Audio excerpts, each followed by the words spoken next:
Alright, today, so we are here in Fangs of Asakarn environment. The UI and everything is more or less probably final for Fangs of Asakarn already.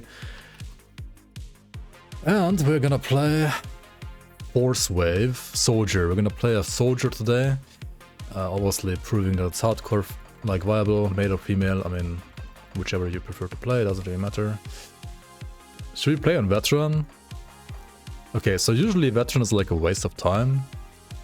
Unless you wanna like start learning the game, like maybe like a little bit the harder way, and you wanna have like a smoother transition from veteran to like Elite or Ultimate.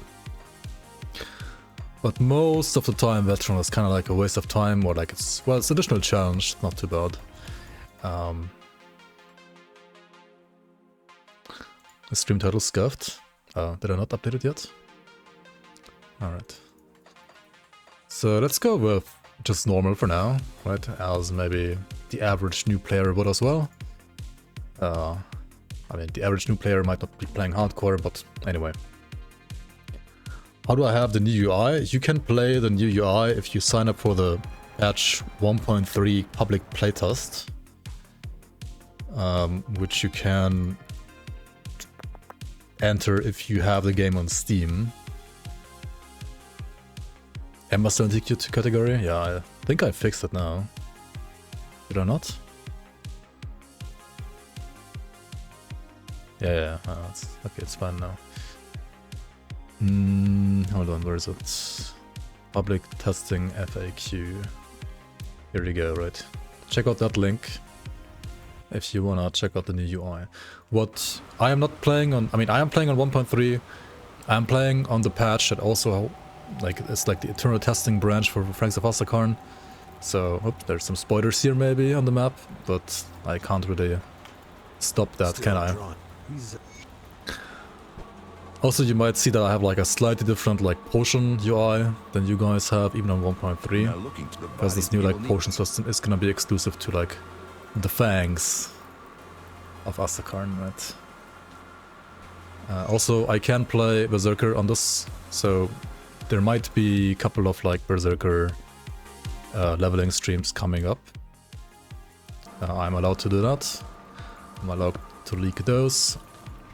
But today we're gonna start very basic, right? And the most basic thing you can do in Grim Dawn, right? If you have especially no brain, is just Forcewave Soldier. So that's what we're doing today, right? Forcewave Soldier.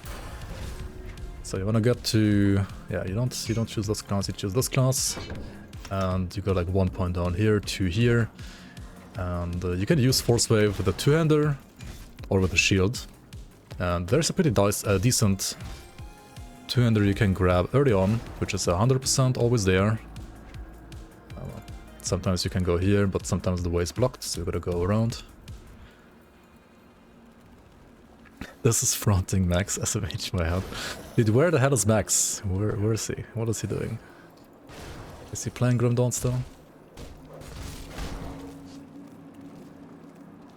Okay, so over here you always get the Havel's Greatsword. Havel's Greatsword is always the great.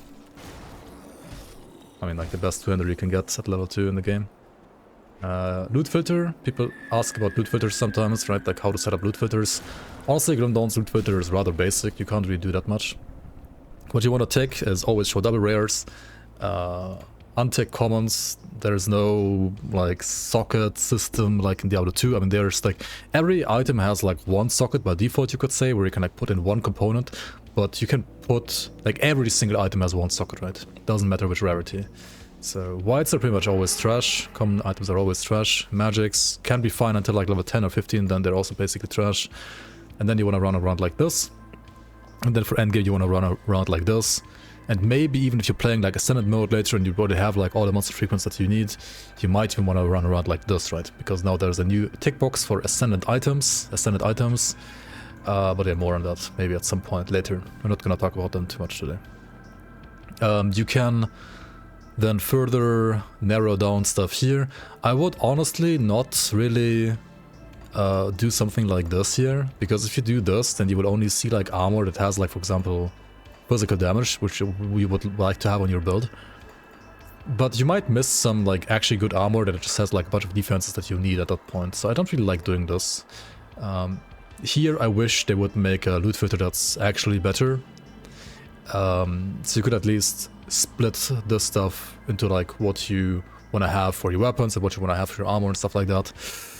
Maybe it will happen at some point, who knows. But for now we're gonna like remove all of these. Except for 200 melee. Because that's what we're playing, right? We're gonna be playing 200 melee to spam Forcewave. We want to check out all the armor, all the accessories, and all components. This stuff, I don't even know. I wouldn't even touch it, to be fair. Maybe you can... Yeah, I don't know. I wouldn't even touch it, to be fair. And just like look at items first and try to learn like which items are good or bad. Once you've learned which items are good or bad, you could like maybe tick or untick some stuff here. But for now I wouldn't touch it if you're new to the game.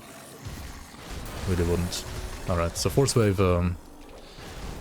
Okay, this is like, I guess what happens when you don't play Veteran, you just one-shot this guy more or less. And we want to go away from having Forcewave and cooldown rather sooner than later. So we want to move over to this Tremor modifier. But I do need like 4 more points there. And just pushing this, I feel like would delay it a little bit too much. So let's like put 1 point into the skull. And just like push 2 down into the bar. What's the current best single player ARPG in my opinion? I mean, I am heavily biased and I would have to still say it's Grim Dawn. How the expansion's worth it? I don't know. I'm new to this game, right? I've never played it before. Checking it out for the first time today. Are they worth it? Should I get them, chat? Good to see a Titan Quest 2 streamer trying out Grim Dawn. The playtest public already. The 1.3 playtest, which has like all the new UI, is public. There will never be a Fangs of Astakarn public playtest. That stuff is only for closed, like dedicated testers. There will never be a public Fangs of Astakarn playtest. Anyway, next up we are doing Forcewave spam, right? So we like put 2 points down here, 1 point into the crystal, and now as you can see the skill has no longer a cooldown, and we can do what we want to do. If you want to have like super easy brain dead soldier leveling, right? Just hold down the right button, the right mouse button, whatever you bind us to, and you kill stuff. How do you become a playtester anyway? They have like waves where they accept new playtesters. For example, the playtesters for Pangs of Astakarn right now are people that have been playtesters in the past, plus whoever basically applied to be a playtester after they did their "we are looking for new playtesters" post back in late 2024. And if they would need more playtesters, if they feel like they need more feedback, they would make another post like that. And if they make another post like that, I will let you guys know. But until now, there has not been another post, so seems like they're getting enough feedback from people in the program. I mean, maybe there will be like another invitation at some point, but for now there is none.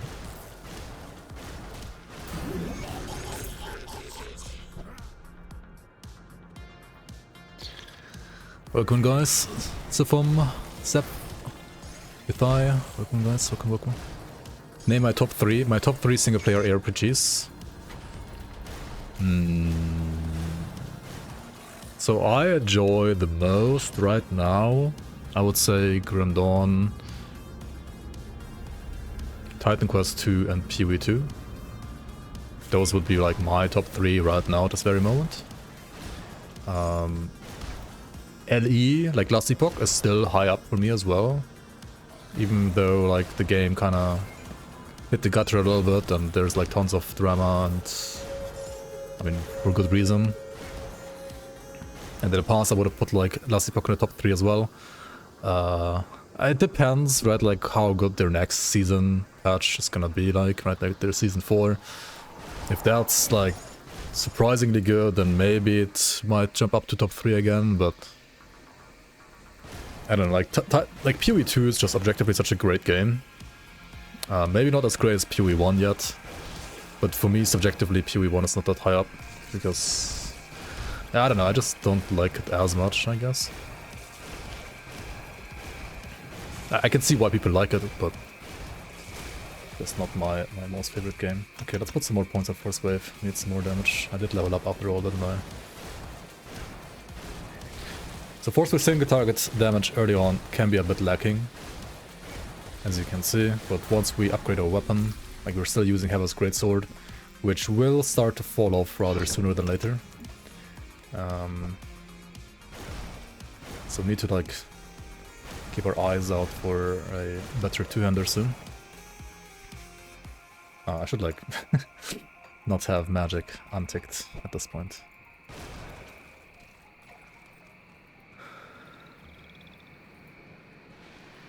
You still have hope for us, Epoch?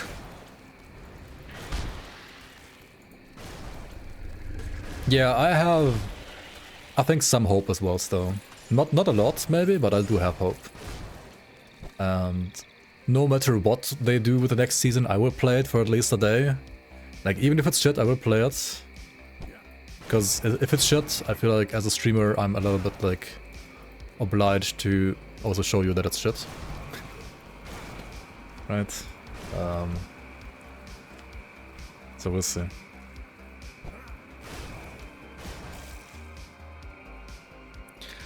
Am I enjoying my graphic settings? Oh yeah, okay, so video settings look like this.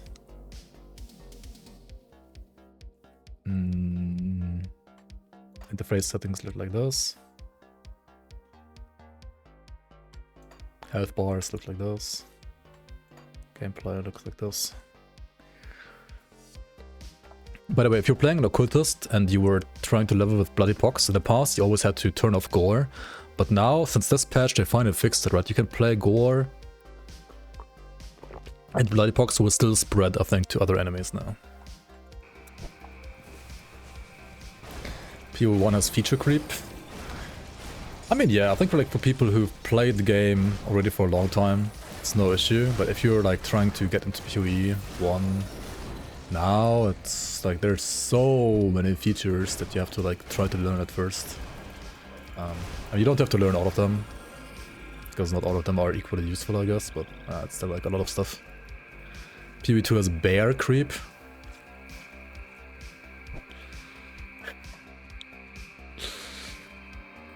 Literally hope you might not have time for that anymore. I mean, understandable, understandable. Ultimately, you gotta like play what's fun for you, right?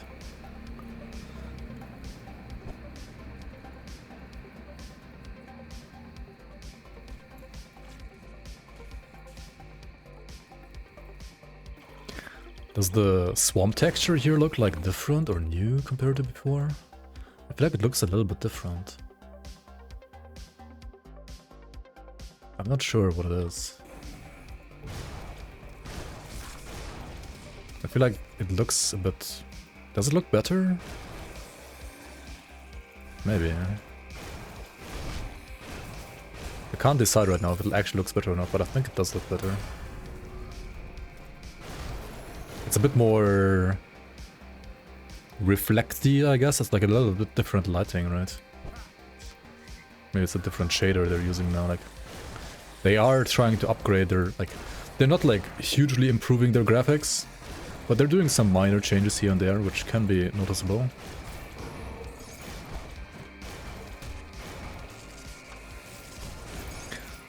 Did they add something new to Grim Dawn? They added some new UI. You can also, if you want to, right, you can play with orbs down here now if you want to, right? You can play like this. If you are an orb Andy.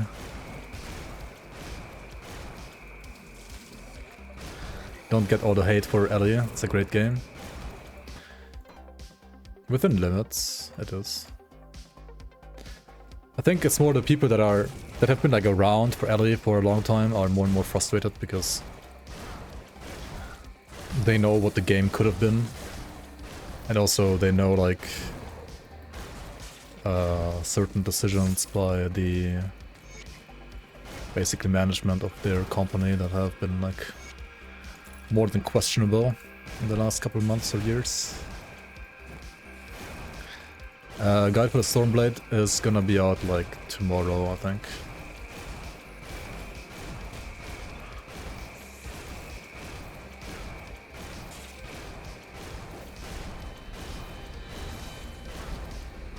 The game itself is not a problem, the way the developers handle the game is a problem to you.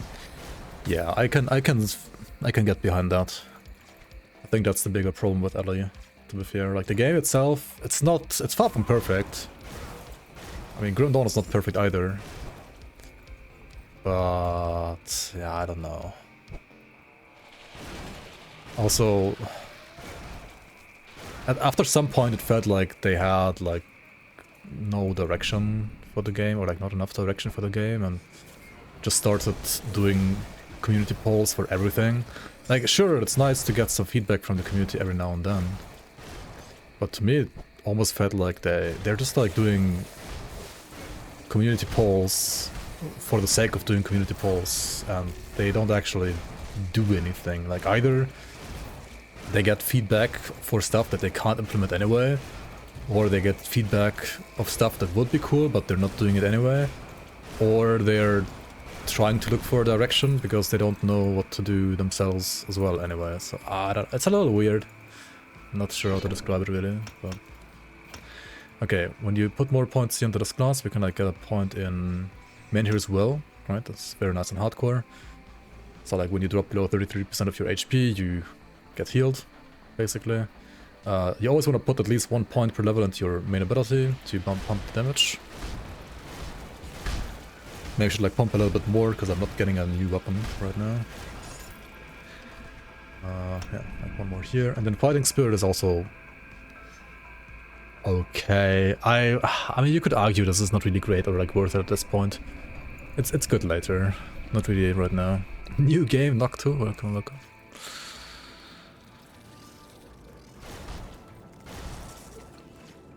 You tried today, loot filter forgot settings after TP to ton back. Are you sure? Like, that never happened to me. There's like a button to disable and enable the loot filter. And also to hide all items. Maybe you press those buttons by like on accident. If I press this, right, I can show or hide this. Or if I press another button, I can hide everything, for example. Maybe you hit one of those buttons on accident. I'll screenshot. I mean, if you think it's a bug, feel free to report it on the forums, right? They have a bug report section there. Just saying it never happened to me. But maybe it can happen.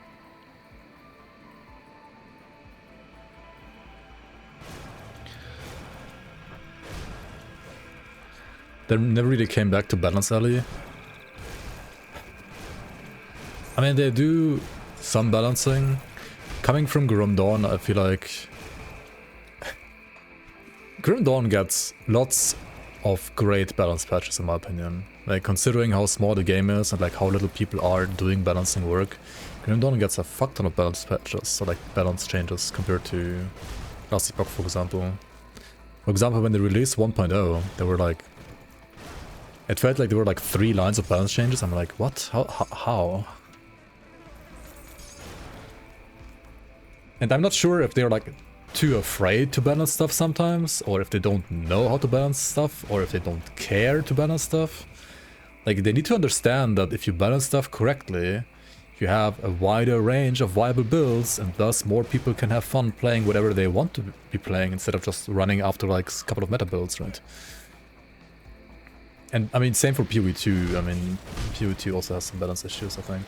But I think PoE 2 at least is like balancing more than last epoch was, or is. People will always play meta. I mean, certain people will, yeah, sure.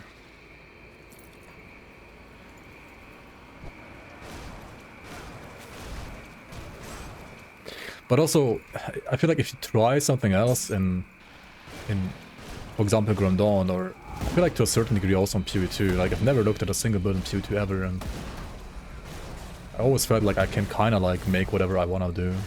within the limits of what the game presents me, of course. But in LE, there were like many cases where I tried to do something, and it was just absolute dog shit, like completely unviable in any way or form. And I'm like, how? How is it like that? How is it so bad? Does Titan Quest 2 have the same replayability like Grim Dawn? No, it's far from that yet, like at this point. Titan Quest 2 might get there in like maybe 3 years from now.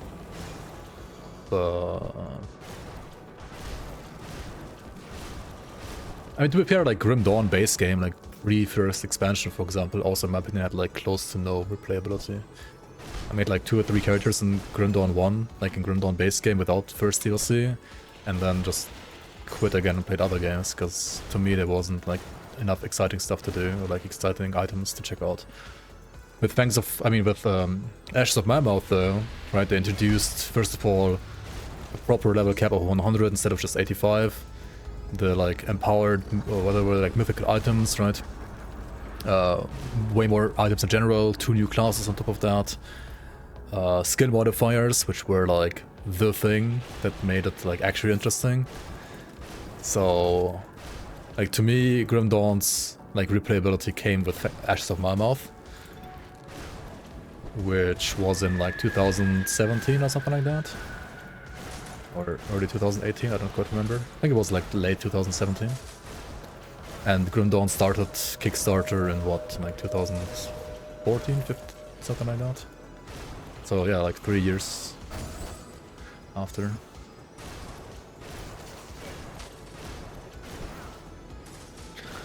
Okay, why am I dealing like no damage here? What the fuck? Maybe that's why. Because I have unspent points that I'm not putting into my main ability. And also, like, I'm still running around with like a level 1 Heaven's Greatsword, right? Can the game please like drop a 200 for me? I guess we're going back to the shop now and we buy some stuff. Also, this red effect on my screen is Sunder, right? Some abilities from enemies like this one, when they like glow red, right? They sunder you. Which makes you get a debuff, which makes you take a lot more damage from other abilities. But because we're A, playing normal, and B, early game Sunder is kind of a joke, I feel like, I mean, they could buff it, honestly, like, why is it so easy early game? Sunder makes way more sense later on, where you actually die if you don't dodge it. But early, this is like... I don't know. I feel like... Okay, like in a way you want to introduce people gradually to a mechanic like that. But if you don't actually take a lot more damage, it feels like there is not even like a learning effect happening at all, right? Okay, let's check out the vendor. This vendor has 2 vendors, and this other vendor also has 2 vendors. First of all, right, attributes. I didn't spend a single attribute point yet. If you're playing like a Forcewave soldier, you pretty much want to put points in physique to wear armor and 2 vendors. You want to put points in cunning to get physical damage and offensive ability, which makes you hit and crit enemies easier. And you might want to have to put some points into spirit to like wear rings or jewelry. But cunning is your damage, physique is your tankiness, and spirit is generally useless for you unless you need it for rings and stuff, right? That's the TLDR here. So, what you need to know is that Forcewave is a spell, but Forcewave is a weapon damage scaled spell, right? So you want a weapon that has high damage, high base damage, but also ideally on top of that, casting speed, not attack speed. So, I mean, something like this looks pretty good to me. And if you're using like a single skill like this on your left or right mouse button, you can kind of somewhat trust the DPS meter, and if like an item says like plus 115 more damage per second, then it is somewhat accurate, to be fair. It's not... like this can be inaccurate if you're using, for example, like multiple skills, or like if your skill is proccing other skills and stuff like that. But if you're just using like one, like straight up like just one skill, then it's reasonably accurate, I would say.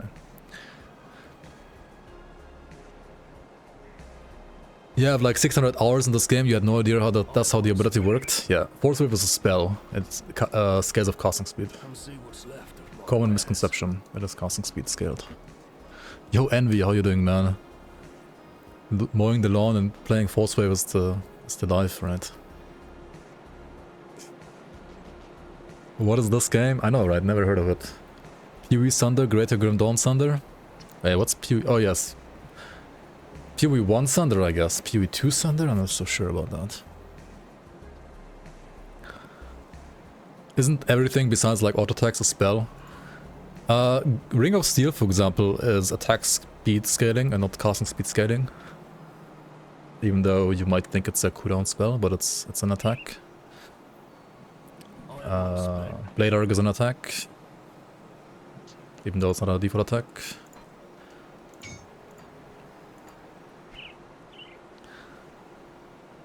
Yeah, basically it like depends what kind of skill template the skill is and like whether or not that skill template has decided whether or not it's like scaling with casting speed or attack speed. Yo, Bouncing, welcome, welcome. Is it you or does the game look different? Bit sharper, the UI is different too. Yeah, there's a new UI since like this public 1.3 public playtest right now. There's like new UI down here. If you want, you can also play with health orbs now instead of bars. I mean, I personally prefer bars, but there's orbs now too if you want to use those instead. This new UI should scale up properly all the way up to 4K if you're like playing on some huge ass monitor or like on your livings, like I don't know, your TV screen in the living room or in your Steam Deck as well. It should be better at scaling up and down properly. What about 8K? I mean, I don't know if they did it properly, then it should also scale up to 8K, who knows.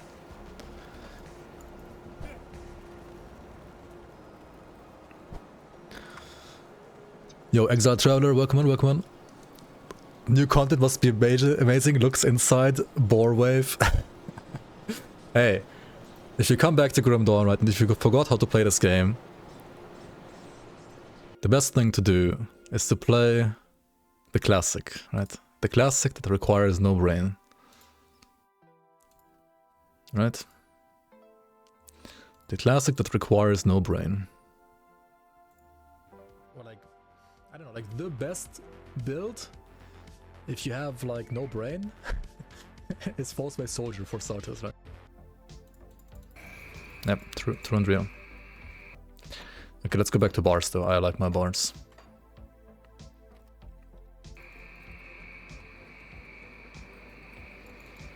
Wait, is there no brain command? Like no brain command? Oh.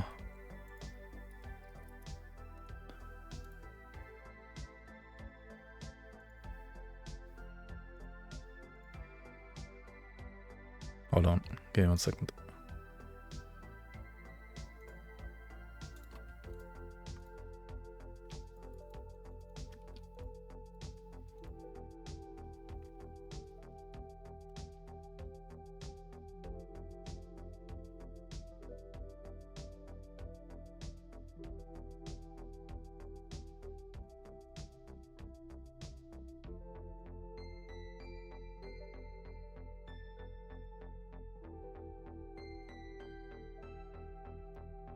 Right.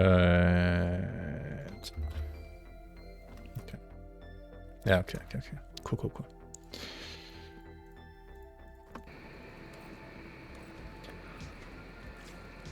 Where are we going? We're going across the bridge, right? Also, one more thing I haven't talked about yet at all, right, is devotions. Whenever you cleanse one of those shrines, right, you get a devotion point, and devotion... You could compare it maybe to like something like the FoA passive tree in a way, but it's different. It's kind of like your third class, right, in a way. And what I can always recommend is the classic Jackal, right, 3 points Jackal, to get total speed over here. It's the earliest, like, 3-point value, or like the best 3-point value that you can get in the game when it comes to getting attack, cast, and movement speed, all in one. So that's nice.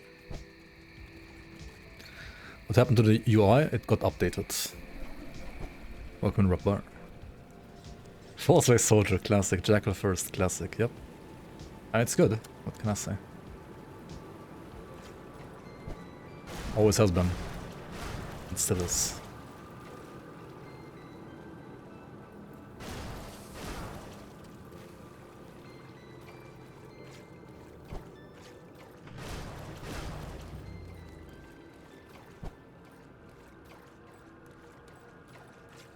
Forcewave is viable in 1.0 as well, yep. This is a Grim Dawn 1.0 build guide featuring Forcewave Soldier.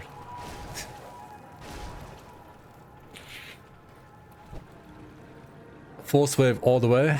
Okay, so the way I'm gonna run these characters is I'm probably only gonna run them through all of normal. I will put them up to a point where they can go into ultimate. I will do maybe like Act 1 ultimate to prove that point. But you can take this character from normal to ultimate. I will not choose a second class, it's gonna be like solo class only. Just to basically highlight how to level like a single class. It's mostly supposed to be there to like gather data for people, like to give like a proper guide for people that wanna, you know, like get through normal and like get some early direction on like which skills are good for leveling for like the first like 50 to maybe even up to like 100 levels, right?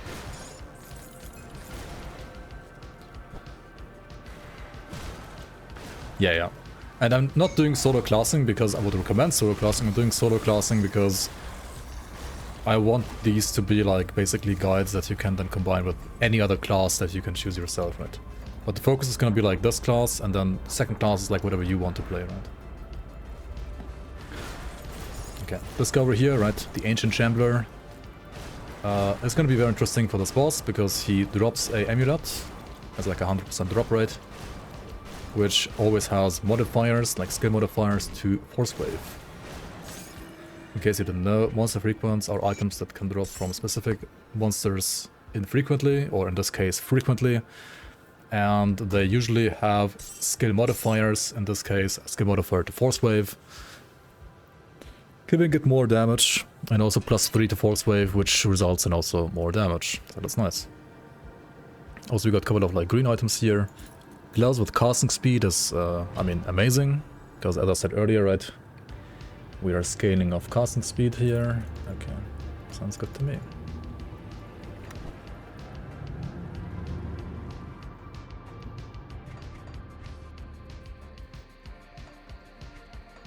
Also, yeah, we got the juicy Jackal 6% total speed node now, so we are kind of zooming. Also, one new feature, right, with 1.3 and also with Fangs of Astakarn, is this move reagainst button, right? In the past, you had to like go back to your town to like stash all of your components. Now, if you want to, you can just like click this button and like everything goes to your to your stash, no matter where you are. However, would I recommend you to press that at this point in the game? Probably not, because you want to like, you know, actually use your component instead. For example, Polished Emerald. You will find 5 billion of these anyway. Just put them wherever you want, right? They give you like good stats. I would say this is one of the best early game components in the game, actually. You could also use like Chipped Claw, for example, to improve your physical damage of your weapon, like that. This also grants you a skill, like a slam skill. It's like a melee slam attack, which deals like additional physical damage, which you could use if you want to for like bosses on top, but honestly I wouldn't even bother with this. It's just nice to have some additional damage on your weapon. Oh, hello, traveler. Otherwise, most of the more interesting components, we're gonna look at those pretty much after Act 1. I would say like for Act 1 you don't need components really at all. Sure, they can boost you like a little bit, and what I would do, or like what I would recommend is like using Polished Emeralds, or maybe like one of those like things for your weapon to make the weapon a little stronger, but otherwise you don't really need them at all. You don't really have to like think about them that much. Act 1 is easy enough, you don't need them. After Act 1 though, and more importantly after you rescue the Smith, which we're doing right now, you can craft components, and the Smith can craft pretty good components already by default. You will find blueprints for even stronger components at some point later. But the stuff that the Smith can craft by default is already like very strong for like a long time.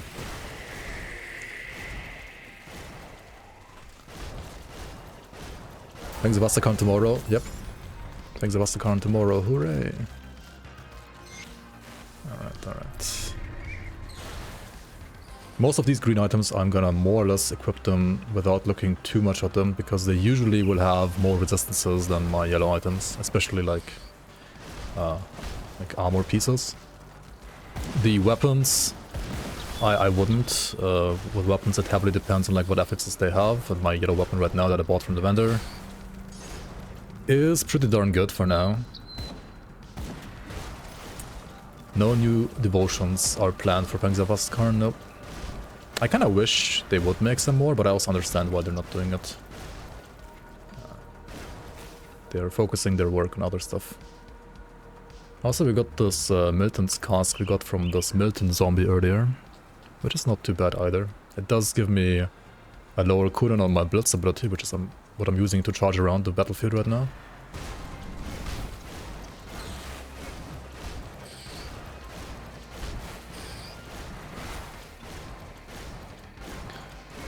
If we got more devotions, you would want more points. I mean, more devotions are more options, more points is just power creep.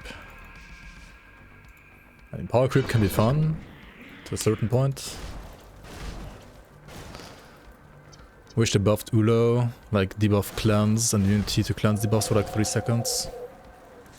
I mean, if you think something should get buffed, you can always leave feedback on the forum, right? They do read everything. And if somebody else who's like maybe a more like known member of the community jumps on top of your wagon, like there's a higher chance it might even get implemented. There's always a chance.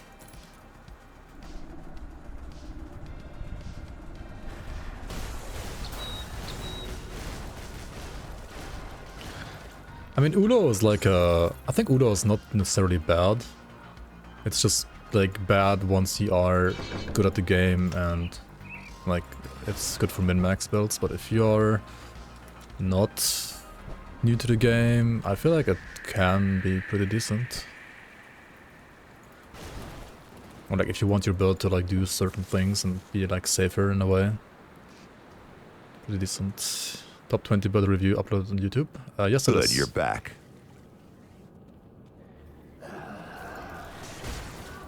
Yo, Ognimus, thank you so much for the resub. 33 months already. Welcome back to the Bloomers. Appreciate it. Welcome, welcome. This game looks so bad, I would never put 5,000 hours into it. Yo, Kerbay, how you doing, man? I know, right? Like, imagine putting over 8,000 hours in this game, almost 9,000 hours. Who would do that, man, in their right mind? Who would do that? Imagine. Alright, got some new boots here. Cool, cool, cool.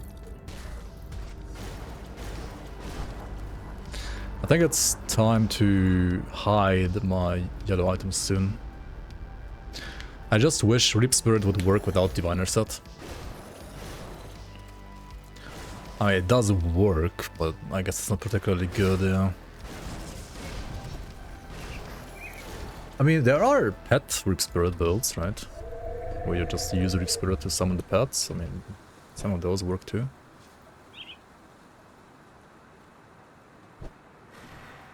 Closing on your first 1,000 hours. So you're getting slowly past the rookie numbers.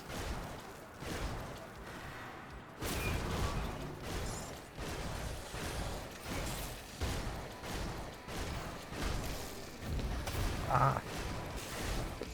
Oh, I'm not getting frozen. So these guys also dropped like a monster frequent, right? This mutant bludgeon, which does have like modifiers to Forcewave too. But since it's a one-hander, you wouldn't be able to spam Forcewave with us. I mean, you can play them, and I guess use like something like Cadence as a filler. Would I recommend doing that? I don't know. Probably not. But you can. Like, it's not that bad.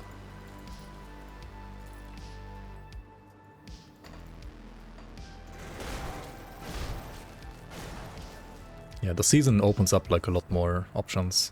Isn't there also like a Chaos Reap Spirit build you can do, like in vanilla? Not sure. During leveling phase, when I use spammable spells, I usually load ectoplasm into every single possible slot, because I hate when my characters roast you for not having enough energy. Fair enough, fair enough. Yeah, if you're struggling with energy, it's a good point. Ectoplasm is great. You can like put ectoplasm in your forehead, for example, right? It's pretty nice. Also, let's put this one ring too. I wouldn't say like Forcewave needs ectoplasm really, but there are other spells that definitely need ectoplasm, so that is a good tip to mention in general. You put bone in head? That's true. Sanctified boner in forehead. It's a classic. Oh, runestone. Actually, yeah, runestone. It's better in head. Sure. Let's take this one. And yeah. Put the nuke, like, crystal there. Also, if you're wondering whether or not you can get more room, like more inventory room, yes you can. And most of that is quest-based. So let's do the first quest for that. It's probably a quest that you should be doing a little bit earlier anyway, and I've been kind of postponing it for maybe a little too long. I can sell all this garbage here. Put this here. There we go. There is a buyback if you're wondering, and if you want to like search for gear, like say with like physical damage, right? The inventory does not have a search bar. What you can do is you can like sell all gear into this buyback window. As long as it's not full yet, it's not gonna override stuff. And you can use the search bar here in the vendor, and then, you know, like look at stuff in here and then buy back whatever you want, right? Welcome to my rift. You don't remember it. You gotta pay for more inventory room like in PoE or in Diablo 2. I'll give you a good price or I've got left. Okay, thank you, blah blah blah blah blah blah blah. Alright. Okay, we have access to the inside of Devil's Crossing since a couple of quests already, to be fair. Top corner is interesting because top corner you will find the spirit guide, and the spirit guide is where you can respec your skills and also your devotions, right?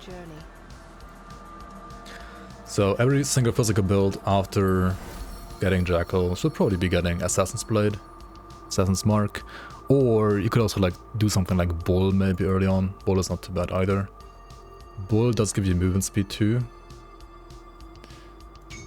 Or you could also go for like something like Sailor's Guide, because you might want to go for Kraken actually before even going for Assassin's Blade.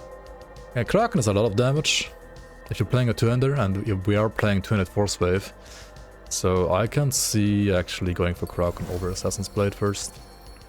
Kraken needs 5 blues and 5 green, like 5 Eldritch, 5 Primordial, so we need to complete devotions that give us like Primordial and Eldritch affinity, right? So for example 5 point Sailor's Guide, and for example Spider or Fox or Scholar's Light, like 1 point here, and Scholar's Light would do it. I like Spider because it has like casting speed in here. You can also do Fox because it has Cunning and Leech. Like attack damage converted to health is basically lifesteal, like Grim Dawn's lifesteal. This would only work for weapon damage based skills, so like skills that have % weapon damage will use this. Forcewave does have that, so it would work. Is there a good starter devotion for energy regen?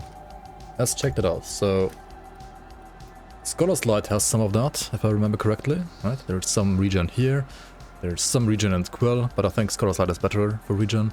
And then also Lotus is decent. Like Lotus, Scholar's Light have some energy regen. Like if you want them like early, and if you... but I would only like take these if they match your damage type, and or if they are like on the way to what you wanna go to next anyway, right? If you don't need greens or yellows, I would not recommend getting Lotus. If you need a lot of energy, right, like later on as well, Harp would be, I think, the best for energy regen in general. But it's quite the investment, and I would never recommend you to like go for this one as your first tier 2 devotion. But it's something to consider maybe as your second or third later. Also Jack has like a little bit of that, yeah. Like all these like red glowing nodes right now give you like a little bit of energy regen. But I think the best early on would be actually Scholar's Light. Or Lotus.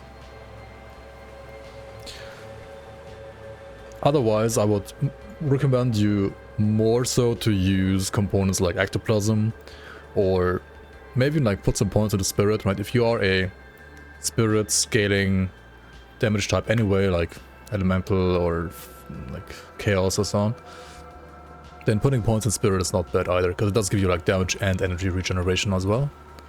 So that's nice. Doesn't feel as bad as like on a physical soldier, for example.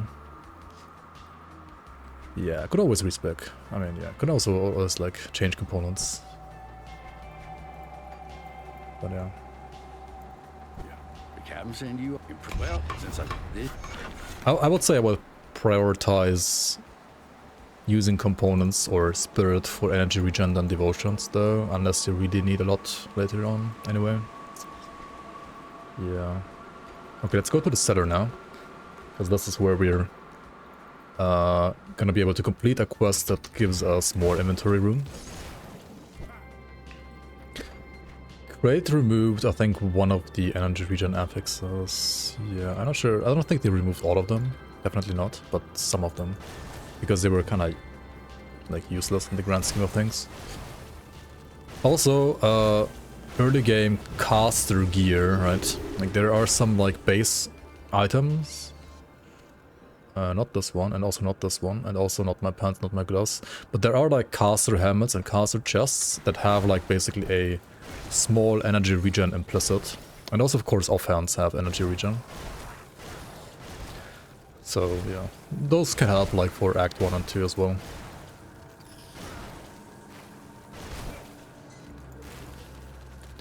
Also, yeah, because I'm playing on the Fangs of Astakarn 1.3, you can see that these spiders drop rings now.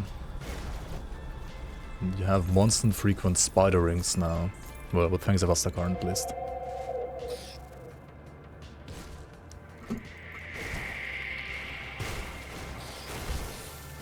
Which is pretty cool.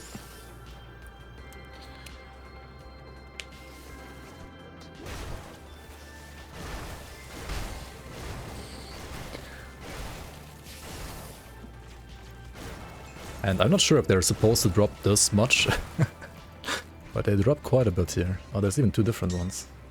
Weaver Ring and Weaver Band. Interesting. That's the person I'm looking for. More important than ever. Holy moly. C2C, thank you so much for the gift subs, for the 10 gift subs. Holy moly. Holy, thank you so much, man. Duchiman06, Matol, Edhocken, Bluebers, OO, Azer, Topega, Sadsack, Tachion, Beam, Barata Toxica, and Mortal Kombat Quadruple 3. Congratulations on receiving a gift sub by C2C. And thank you so much, man. How you doing? Long time no see as well. How's it going? Good to have you back.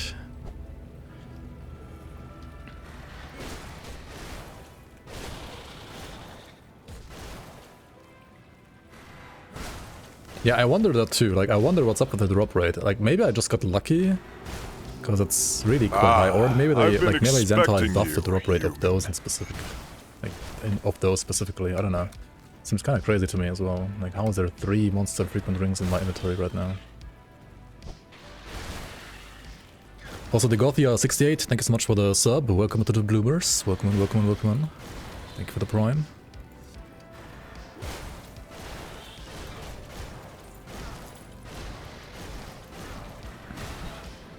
Alright, same thing here with the Skyrat. He has a Sundering Wave, which I guess you could start learning to dodge, but if you get hit at this point, it doesn't really matter. Okay. This guy also drops a monster frequent ring, so we have like rings galore now already this early. It's kinda crazy, not gonna lie.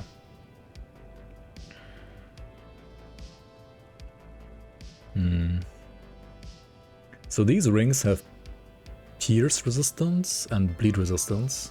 Because Mystic Prefix gives you percent spirit. Of protection is like flat, like non-percent defensive ability. And here, Vigorous is percent HP. Corrosion is acid and poison damage. So this one gives you by default percent bleeding damage, defensive ability, and pierce resistance. Okay. And this one, Corrosive of Mending. Of Mending is health regen. Corrosive is flat acid damage. So it has by default percent acid damage, offensive ability, and Aether resistance. But this is an old ring, right? You guys already know this one. Those rings are Fangs of Astrakarn. They are not in 1.3. Like, not in the playtest 1.3. So these are free spoilers for you guys that I'm allowed to show you. Okay, I mean, we can like use this ring right now. Why not? Why not? Let's go back to Devil's Crossing. Tell them that we killed the Slith down here.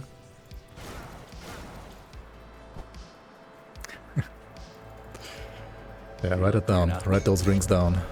Okay, we are friendly with Devil's Crossing, and also completing this quest gave me this whole bag here, some more space for me. Hooray! Next skills that we want to work on are, of course, like Rending Force, which like buffs my Forcewave. That's like a direct modifier to Forcewave. But also we want to like get to Field Command, Squad Tactics, one more casting speed, and of course ultimately Alderon's Rage for offensive ability and movement speed. And along the way we can start picking some of these passives like Military Conditioning, Veterancy, Decorated Soldier, and Scars of Battle. I will put more points into those like at a later point. Right now they're not all too useful. Squad Tactics, exactly. Good, you're back. One of my scum. Good, you're back. Good work. There have been warden. Good, you're back. Where are the skill modifiers on rings? Dude, the rings never have skill modifiers. What are you talking about? Over here, you want to grab this book for another secret quest. Well, not that secret, but it is a quest that you might be missing otherwise. It is still complete ass cheeks to modify. Yeah, that hasn't changed. It's still the same. Oh well. Also, a small route of mine, right? See totem, click totem. If you see a totem on the map, click it. It has good loot. And if you're playing a somewhat decent build, it shouldn't be all too hard to clear the totems.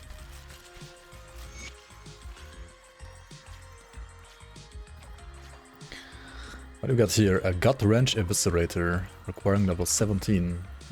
That might be a good drop.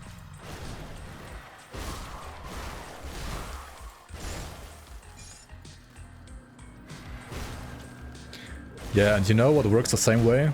The Stash UI. The Stash UI also works the same way. But it is what it is. Over here at the abandoned waterfront, we want to make sure to check out all the chests here. Because we're looking for 3 fabric. I don't have the quest yet, but you will get the quest eventually. And you can like do it in advance basically. You can like go here already now and just get all the fabric that you want. It drops from the like slightly more like wooden boxes, like not the metal ones, but like these wooden boxes. They have different spawn locations though, so they might not spawn the same location for you as they did for me right now.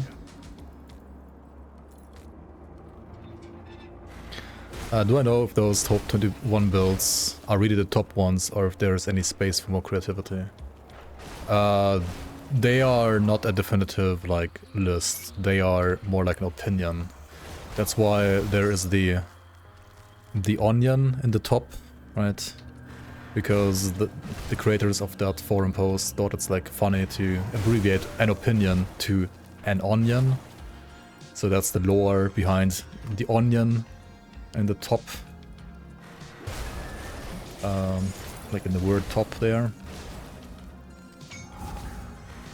It's a bunch of guys that know the game well and are good at the game, But there's also many other people that are good at the game that are not participating in that list, and the game has so many builds that it's easy to miss a great build.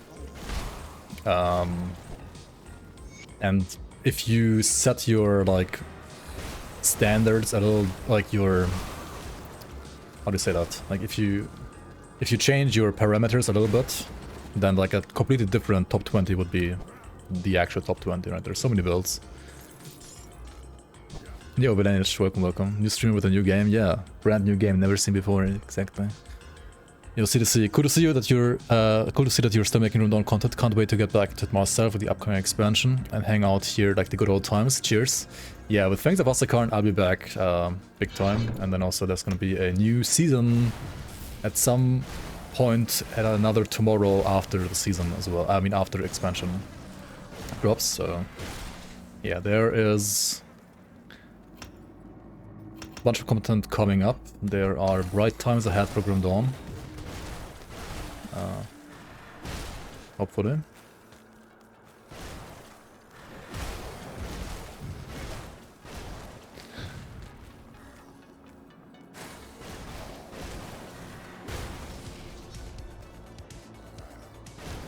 But this is kind of definitive for softcore. To be fair, they, like, as I was doing the videos, right, the people doing the list were discussing like some other builds on their Discord and still like testing other builds on their Discord that they just didn't have the time to test before. So it's definitive when it comes to like the content, I guess, because it's primarily about Shattered Realm. Like 30 to 31 when it comes to, you know, caring about maximum loot efficiency or something like that. But for example, say you don't care about like what's the best character to farm the most items per minute, but instead you care about like what are the best characters to like push high into Shattered Realm. Say you don't care about the loot, but you care about how far you can get, then the list is like completely useless, right? Because there's other builds that are going to be better for that. It kind of like depends what you want to do, right? But yes, if you care mostly about only getting like as much items per second or per minute as you want, then that build, like that list is pretty close to definitive, I guess. Apart from the builds that they couldn't test and that might still be better. Yeah.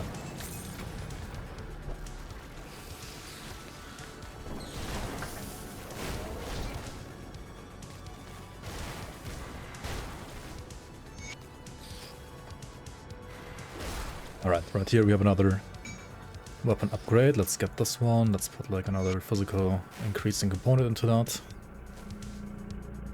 Seems good to me. Seems good to me. You don't want to underestimate armor values, so I guess at this point it doesn't matter too much, but at some point you do want to upgrade your gear, even if it might have like worse affixes. You might just want to upgrade your gear for like the better like armor values. Also, when it comes to selling items, it is worth to sell green items for money, like for iron bits. But yellow items not so much, they're really just not worth to keep ever around, just throw them away.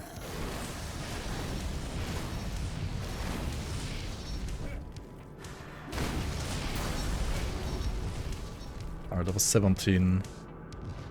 So I did get this gut range eviscerator, which looks pretty cool, right? And it was an upgrade compared to my old weapon. But this yellow puncturing of ruined weapon, because it has like double damage affixes that fit the build decently well, is actually just way better than a blue.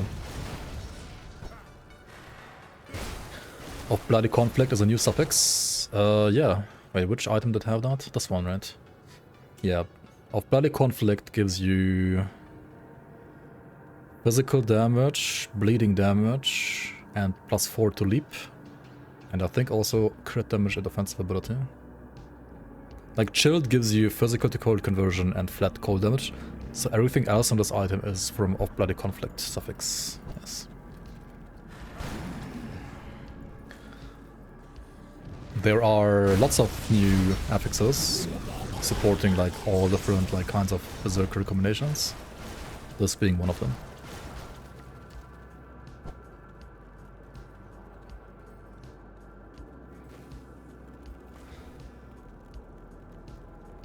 Does Grim Dawn launch of first DLC still exist? Hey, what?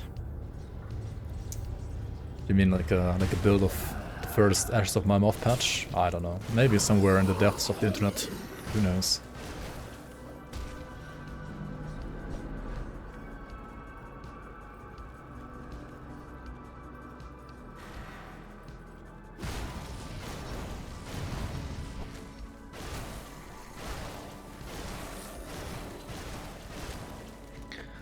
Alright, when it comes to resistances, resistances are important to max out in Grim Dawn at some point. Usually in Act 1, it's not gonna be like that important yet. But you kinda wanna juice your resistances once you're done with Act 1 and once you have access to the smith and you can craft components from the smith and so on. But we're gonna talk about that, I think, in a second here after we kill this final Act 1 boss. I mean, yeah, but you gotta get like to 4k away in the first place, right? Like, it's not that easy.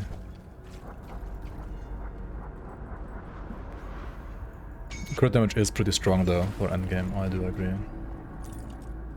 But right now it's like super far away from what I wanna do, what I can do rather. So we're grabbing the Satyr's Guide next. We're going for the 10% movement speed node over here because, yeah, I mean, moving fast is nice in every RPG. Also, some more points, like say one here, maybe another one here.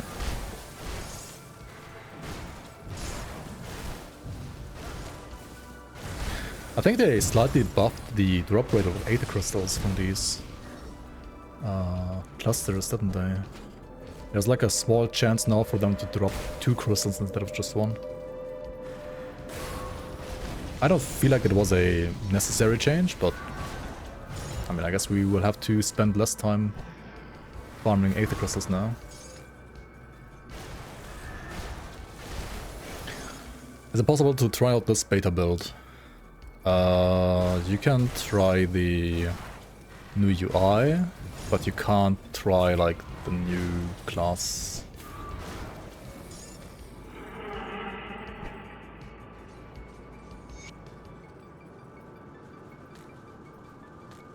It scales with crystal size, so the bigger the crystal, the higher the chance for getting more than one. Interesting. That's nice.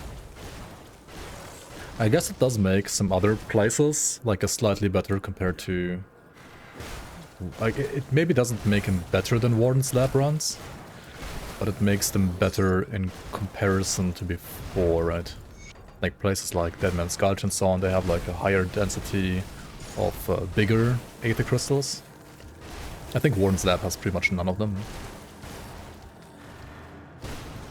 1020 was AOM.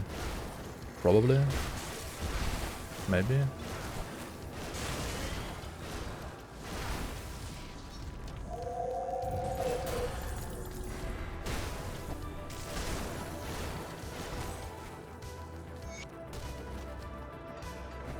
Oh shit, we got a Op Supremacy suffix. If I recall correctly, Op Supremacy suffix is like +2 to Forcewave 2, isn't it?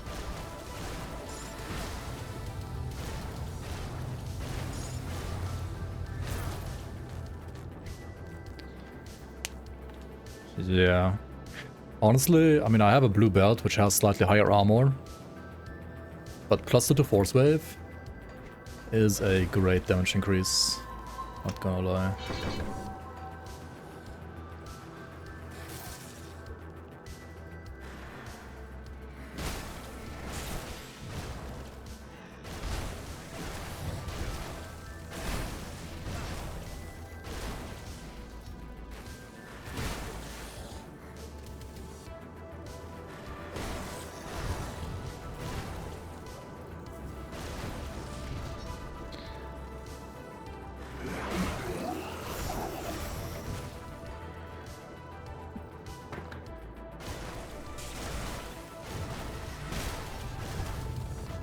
Oh yeah, on top of like components that you can craft from the smith, you can of course also like try to craft some like armor or weapons and so on. And depending on like which smith you use for crafting, you would also get like some tiny additional bonuses that can vary depending on like which smith you're using. But that's kind of like more advanced crafting. I wouldn't say it's like gonna matter that much at this point. Just a thing you might wanna keep in mind for later. Superior, well, superior of celerity would have been nice. Alacrity is attack speed, but we do need that casting speed, which celerity would provide. Okay, this is the final boss of Act 1. Maybe he needs a buff, I don't know. Maybe the build is too OP at this point already. It's gonna show us his true power. And this true power seems still a little disappointing, maybe, I don't know.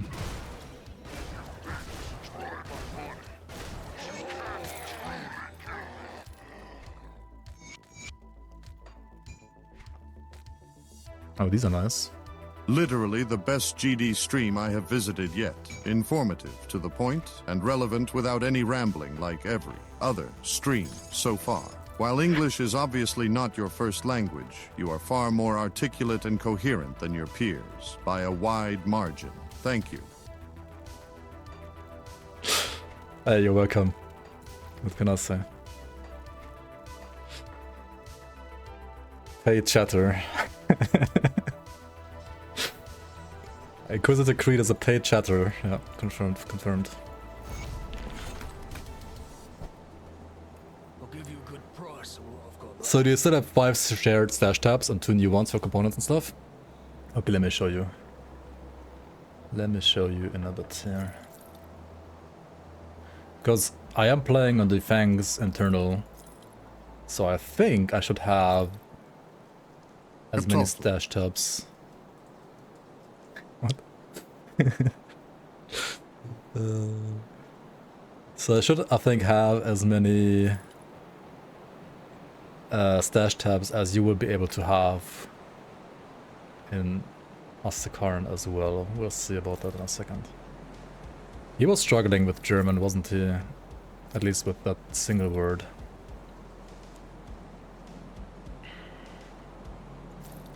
Dude, imagine if you got a Shambler's Heart of Supremacy. It would just be like +5 to Forcewave right there. This amulet would be like really good as well. Like great, amazing amulet. If this didn't exist, right? But yeah, what can you do?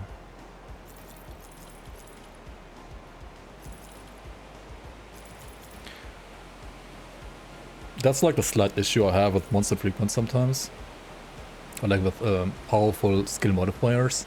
They are very interesting, but also a bit too polarizing sometimes. I'm not sure what to do about that. I mean, it's better this way than the other way, like than them not existing. See you around. Move along. Is it finished? The Warden's defeat is a great victory. So you must be high. Okay, so we are done with Act 1. And after being done with Act 1... What do you want? We could kill this guy or not, right?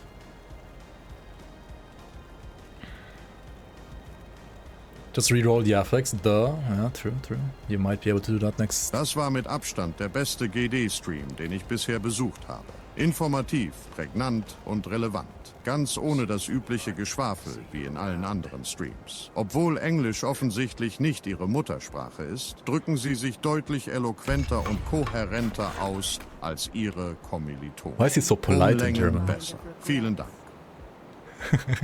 He's like super formal. But hey, it works. What do you want? It does work pretty well, not gonna lie. Your schemes are finished and your life for fate. I mean, okay, like if you kill him, you get a free Blood of Chthon, spoiler. If you don't kill him, you get a key for a dungeon for like a side area. Another spoiler. 139. Illa longe, optima fuit classis, GD, quam hactenus frequentavi, informativa, concisa e pertinens, omnino sine consueta divagazione, quae in omnibus alis classibus invenitur, quam anglica, lingua manifeste, non est tua lingua materna, Te multo eloquentius et cohaerentius eloqueris quam Yeah, also if you don't kill him now, but if you kill him multo later, superior. you can get Gratias extra tibi crony ago. reputation.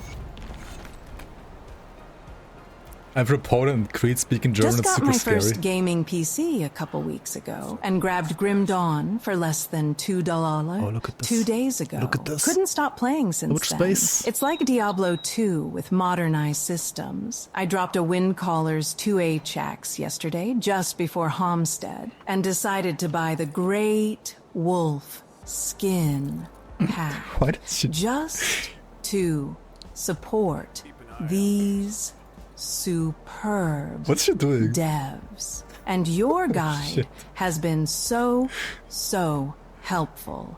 I'm cruising through the campaign right now. Can't wait for the end game. What is she doing? Okay, so if you press this button, right, no matter where you are, you can be outside of your Are you stash, not outside of town. entertained? Then it's gonna be ported into your stash, and now it's like there's a dedicated... Dosłownie najlepszy kanał GD, jaki do tej pory odwiedziłem. Okay, I need to put a query on Informacyjny, this, so this rzeczowy shit. i na temat bez zbędnego bełkotu, jak na każdym innym kanale. Chociaż angielski ewidentnie nie jest twoim pierwszym językiem, mówisz o wiele bardziej elokwentnie i spójnie niż twoi koledzy. Z dużą przewagą. Dziękuję. That it was the same, like, best screen don't stream ever, just in Polish. Okay. Keep an eye on this. No way. Dermeister 987. A new season today. Oh, I really hate AI them Dermeister users and their 9. offspring will be brainless in years. Yeah.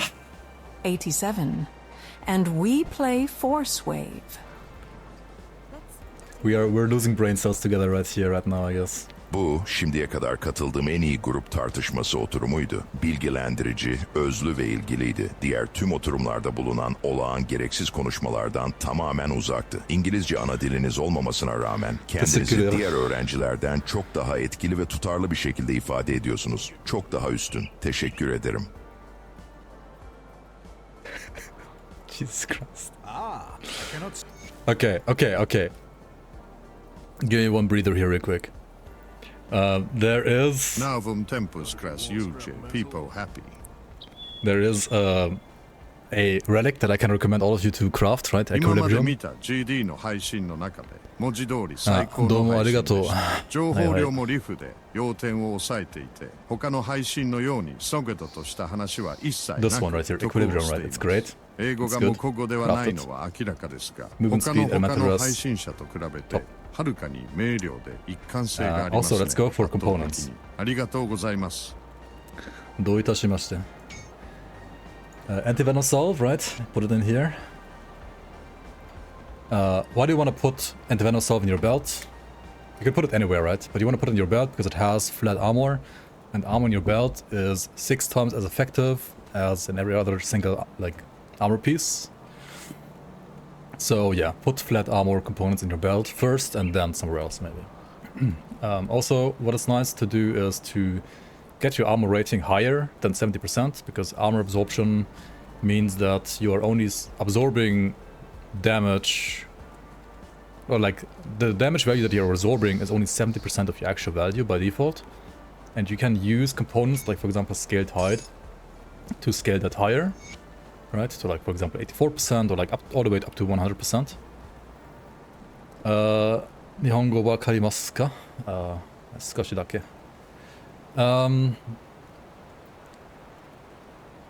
Okay, and then there's like another very good component called Wardstone that we can use on, for example, metal, like right here, or like your, yeah, amulet as well. Right, you can put it here, and that's great as well. Also, movement speed is nice because movement speed is life, right? So yeah. The max default movement speed is 135%, and just like that, we already have like 134% movement speed. Yeah, with like Satyrs Guide and like a couple components, we're pretty much already at the max. So yeah, it's nice to check out the Smith at this point in the game already. You can like write any other like resistance in here that you might want to be using, right? Like maybe like vitality resistance, but honestly for vitality resistance there isn't really anything that you can craft. You rather want to wait for soul shards, which we're gonna get at some point later in Act 2. What else is there? Runestone would be good, but you have to find the blueprint for that first from like a faction. Same for Sanctified Bone. We can't craft those yet. So what we could do is like just craft another anti-venom salve, I guess, and like put it in boots, for example, or like another scaled hide and put those in hands, for example. And there we go. We are somewhat decked out. Maybe like another thing for the this here. I mean, we could like put another ward stone. We don't really need more movement speed, but hey, it's nice. Is the cap for movement speed not higher in Fangs of Askarn? The default cap is not, no, but you will be able to increase movement speed in many other ways, like items. Also, there are some components, or like devotions rather, that give you max movement speed over here. Like Hydra has 10% of that. You'd probably better disable TTS for a minute. If you want a break, ignore this message. And some down here. And some over here. But yeah, most of it's gonna be on items. So, you have come, as the Oracle of Dreeg had foreseen. You, the three... One thing I would still recommend every single one of you, if you have the Forgotten Gods expansion, right? Make sure that after Act 1 you pay a visit to this area.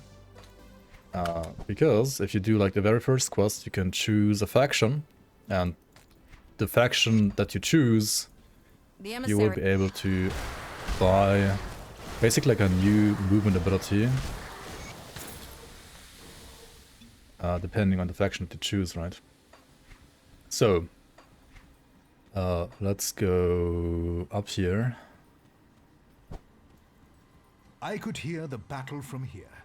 Ah, yes. Ah, yes. And now, you can, for example, like check out all the vendors. They give you like augments that you can put on your medal. And those will have skills. You can like read through the skills, decide what you want to have, right? You show promise. Okay. And then choose the faction that you wanna side Come see with. what's left of my wares. Rift Tear, Charge. Some of these like will require a melee I'll give you a good price on what I've got left. Iron ability, a wealth. melee weapon. You've been quite a sight since entering our camp. Let's go with Basilla. Let's go with Bismiel. She has at least two very striking arguments, being her 2 runes that she can sell. Right. We already have a blitz, so we already have like a targeted ability. I'll give you a good price on what Let's I've got go left. with Leap though in this case. There we go. Good choice taken. Well, look what... Okay, there's also this guy who's... yeah, he's like kind of a mystery, but... yeah, sure, he gives you like an item for free. I'll give you a good price on what I've got left. Can be good, but mostly trash. Okay, I bought more than one augment here, because whenever I am gonna switch a medal, I would like to reapply that movement skill right away and not have to like go back here. So it's kind of nice to have a couple of those in my inventory, right? Yeah. Okay. Do I want to do the rest of this act though? As a Forcewave build, I would say you don't have to. We're just here to get the movement augment real quick, and then the rest of the act we can postpone to some other time. Has 1.3 patch released? No. This is still the public playtest 1.3 that you can also play at home if you want to sign up for that. But it's not officially out yet, no.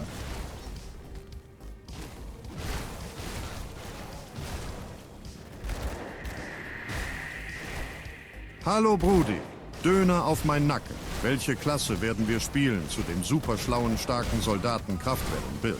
Den Eidwahrer oder den Schamanen? Wir wollen nicht Kraft der vergessenen Götter spielen. Lass uns direkt zu Akte 2 gehen und den Herrn Cronley zeigen, wie stark wir sind. Yeah, let's go show Cronley who's boss, exactly. I'm actually not gonna pick a second class here.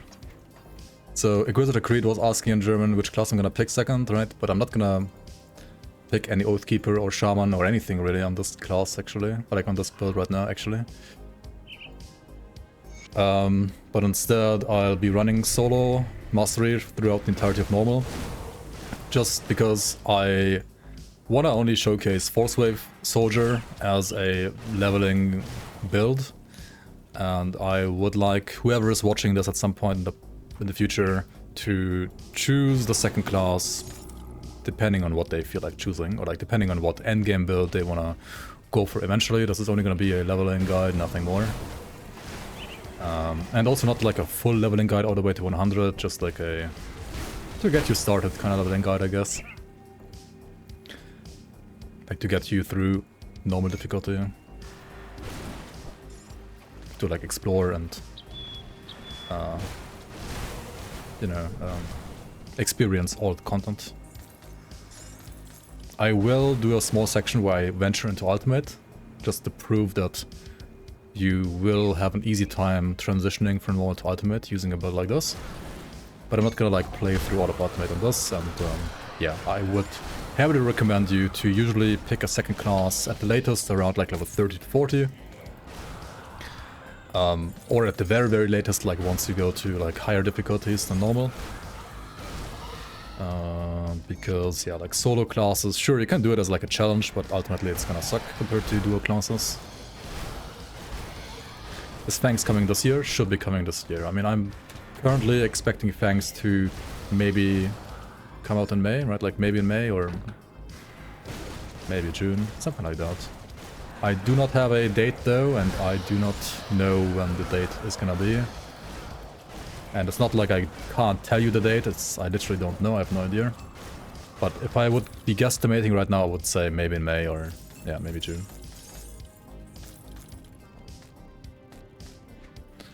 But since maybe is soon, like May is soon, yeah. It's a maybe for May, right? It may be in May. But also very likely to be later than May. Okay, Mr. Llama. How's this game? Does the expansion pack give speed boost and required quality of life?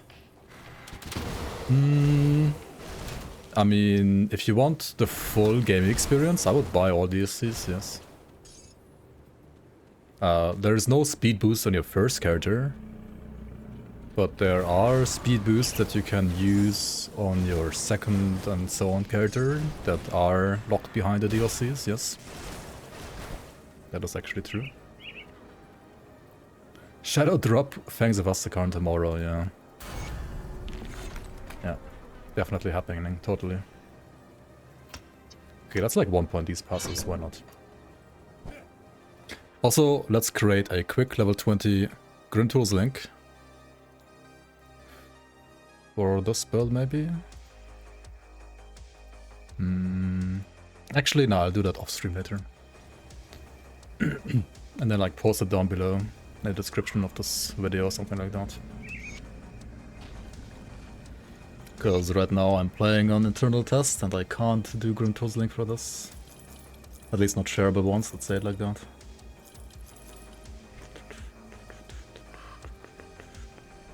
Oh, new casting speed gloves, let's go.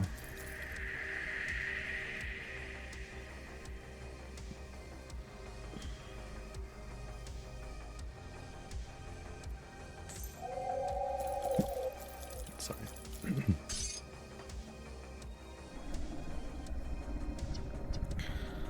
Vitality and bleeding resistance. I mean, yeah, sure, we can use that one. Also gives you leech. Unholy Inscription, one of the better components to use in your gloves.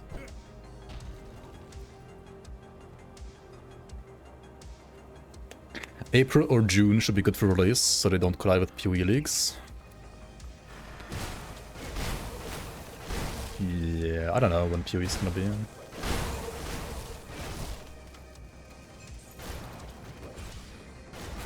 April? Last Epoch League is also happening in late March, I think.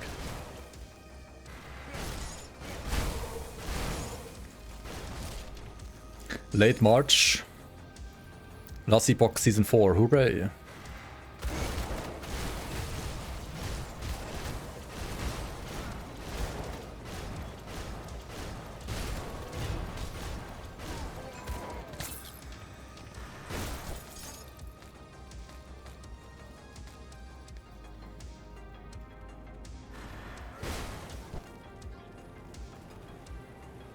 FoA 1 is 6th of March.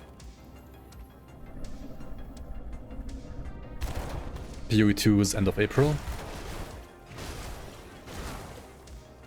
And then Fangs of Assakarn maybe in May. Hooray.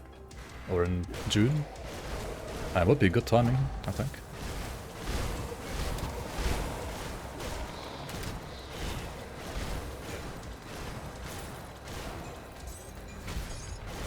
More like November, it's great after all. I will see.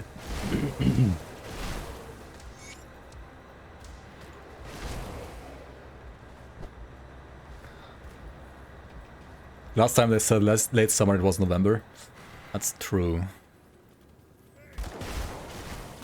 I will see, right? We'll see. We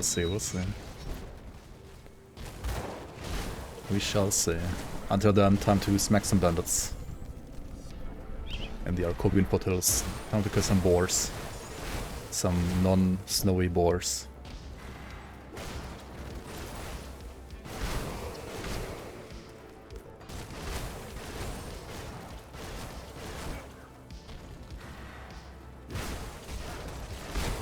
Last book would have paid classes, yeah, like at some point next year, I think in 2027 or 2028 maybe, I don't know when. Like, them announcing...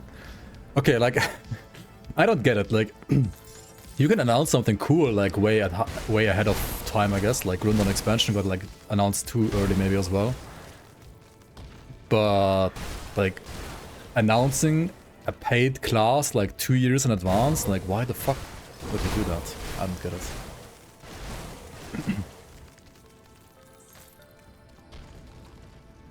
And then they would have like 5 billion questions about that, and all they can say is we don't know, because they literally don't know. What the fuck kind of marketing is that, dude? You can start saving money for the class like already like 2 years in advance.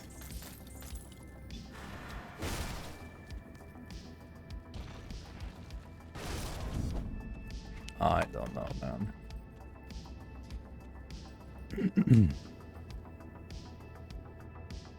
I am not sure why this game didn't have the same success like Diablo 2. Well, first of all, this game has arguably worse multiplayer than Diablo 2, and that does have a big impact. Number 2, Diablo 2 was made by Blizzard. I mean, sure, back in the day, Blizzard wasn't quite as big and greedy as it is now, but it was still a already decently, like, known studio, I would say. Create Entertainment is still a rather tiny indie company, I would say. Grim Dawn came out way later compared to Diablo 2, and when Diablo 2 came out, right, there was only Diablo 2 more or less and nothing else. I mean, there were a couple other ARPGs actually that never, like, nobody talks about ever, right? But there were a couple others.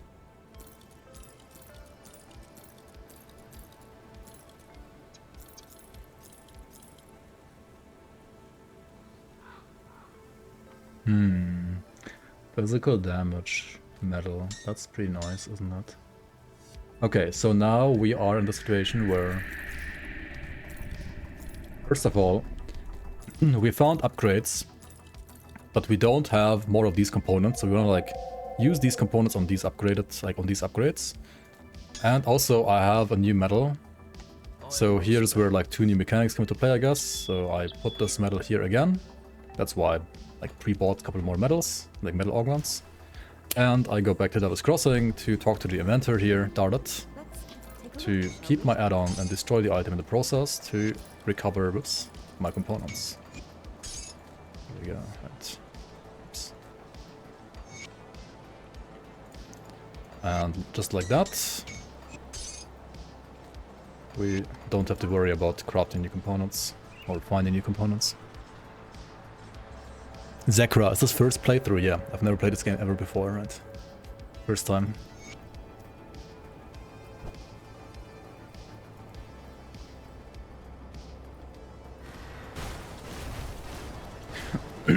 Also, like, if you take all the things I just said about Diablo 2 into account, I would say Grim Dawn has pretty good success. I wouldn't say it's, like, that far behind Diablo 2. Considering where it is, and considering when it released, and considering what competition it has, etc, etc.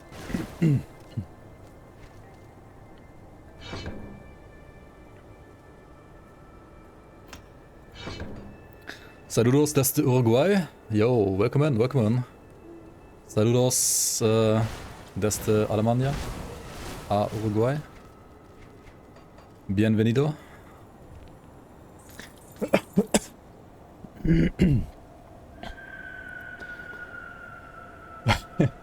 Wait, in your opinion they're just dumb? That's your opinion? Wait, on what? On why people still praise Diablo 2 so much, or what?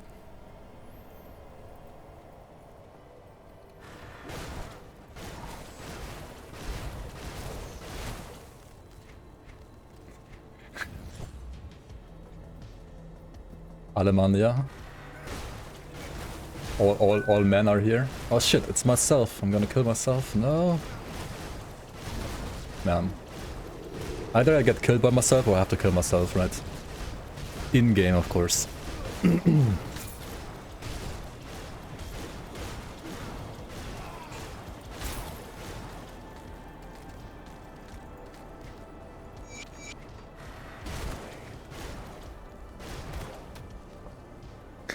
Yeah, you know, what does hardcore do, right? If you die in the game, you die in real life. True and real. That's what hardcore option does.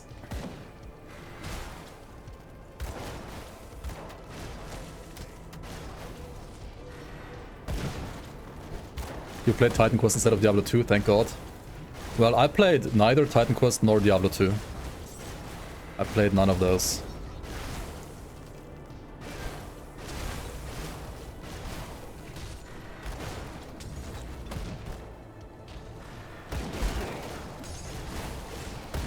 I played StarCraft Brood War instead. And Dawn of War 1. And Stronghold Crusader. Games like that. And Warcraft 3, I guess, as well, yeah. And then at some point I played Dota, and then at some point I played League of Legends. And then at some point later I actually played Diablo 3, and Diablo 3 was my first RPG ever. But it doesn't teach you anything, and I stopped playing it after a couple of months, or weeks even, because it was getting boring at some point. And then at some point I googled games like games like Diablo 3, because I got like bored of League of Legends and Hearthstone, I guess. And then I found Grim Dawn, and I was like, holy shit, this game is actually good. This game is actually good and has much more depth than Diablo 3 ever had. And then I stuck here, I guess.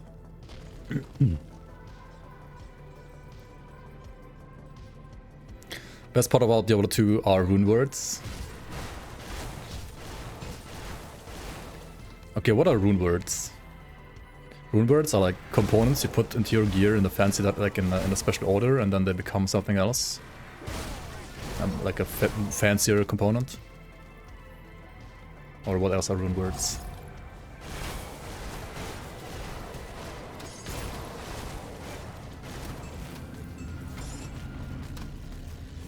Like to make rune words you need like a large amount of sockets, and I think you can only get like that amount of sockets on a white item, like a base item, right? So you can only craft like the big rune words on white items.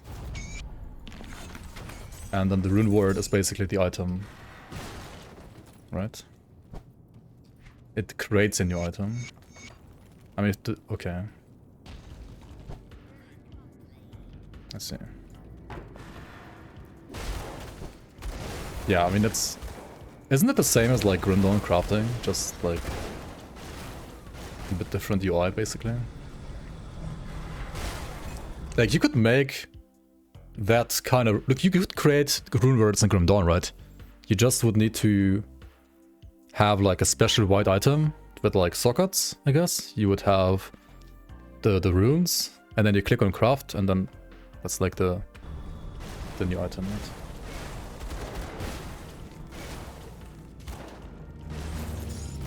But they have like interesting stats.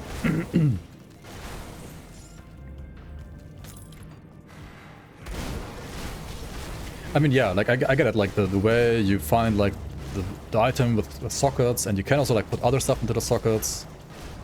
Like it is different, of course, and it's more interesting the way I just described it, how you would replicate it in Grim Dawn.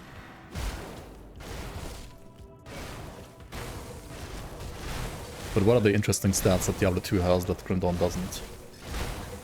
I'm curious.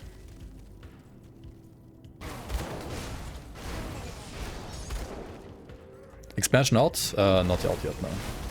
Expansion maybe out in May, maybe later. I don't know.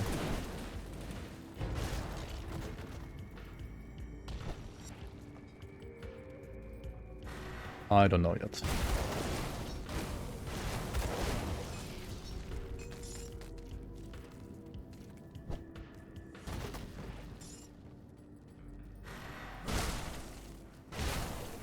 Yeah, Reign of Terror has runes and rune words, I think. Tired of Titan Quest 2. I mean, Titan Quest 2 needs more cooking. They released a new Act 3, sure, it's kind of cool. But there's like no new classes. There's a couple new items, I guess, but items in Titan Quest 2 are kinda boring to me right now. I think they need to rework how some of the items work for them to be more interesting. There's no new skills, there is... what else is there? I mean, there's lots of bugs still, which don't really help with the enjoyment of playing the game. I know it's early access, like, I think it's fine for bugs to exist, but I'll just wait a little longer. Like, I think Titan Quest 2 can be a very fun game. But it just needs a bit more cooking right now.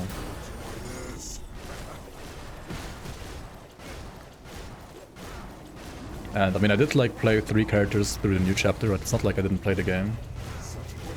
And I could like make more characters, but they also didn't like change or buff skills in an interesting way, in my opinion. So even if I would be making a new character, I wouldn't really know what to test or like what to try out.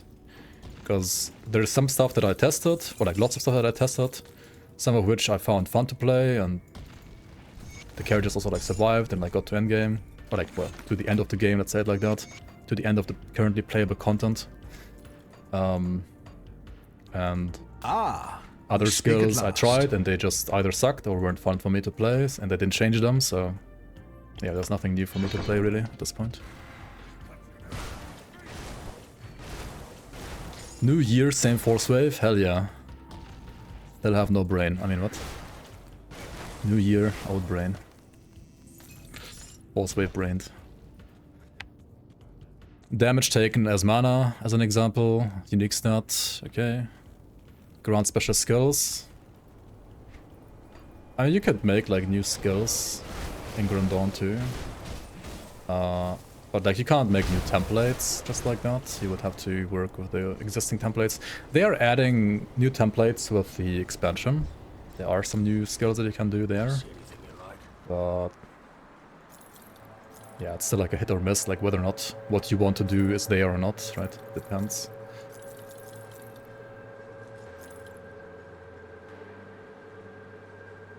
Falcon's Claw. Now this is an awesome weapon. Insane weapon if you're playing Primal Strike Shaman, for example. But I'm not doing that, so...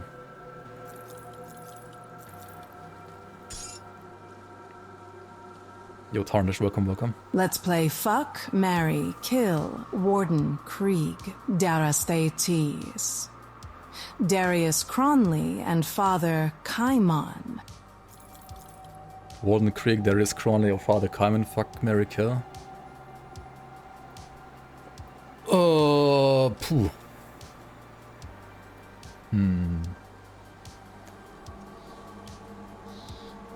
All of them sound like a very abusive, like, marriage. Don't they?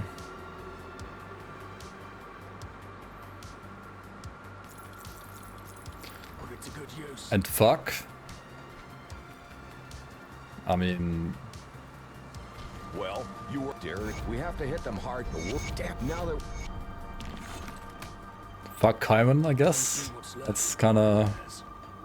Kinda the most obvious choice, maybe. Okay, do I want to go for casting speed or leech? I kind of feel like I want to go for leech rather than casting speed on this, maybe. Let's go with Fox. My birds already got fucked by Kaiman.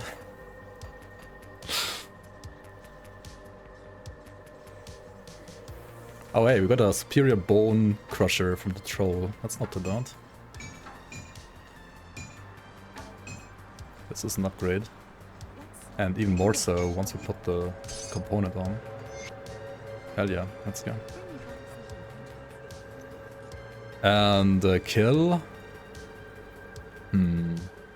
Okay, do we marry Cronley or do we marry Vordenkrieg?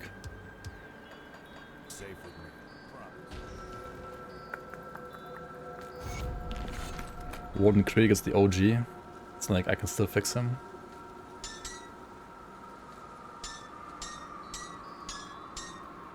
Oh yeah, Skinner's Family Seed is actually a good item. Let's go. You would marry Cronley? I mean, he does drop a ring, right? Fair, fair. Let's put some Vitality Resistance here. Corpse Dust, not the worst component. It's not quite as good as Soul Shard, but we don't find any of those yet. Kill Cronley so you can farm him for his ring. This is some weird logic going on, but I guess. Come, friend, right to business. Nobody. Warden's a cock.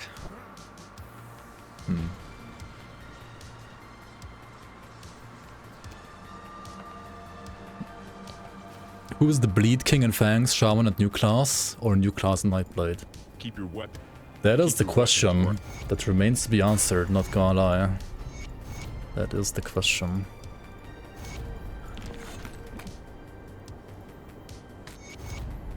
It also will depend on items, right? All I can say is I tried a Soldier Berserker and I tried a Shaman Berserker, and with the items that I was using on those two builds, which I'm not gonna name, the Shaman Berserker was better.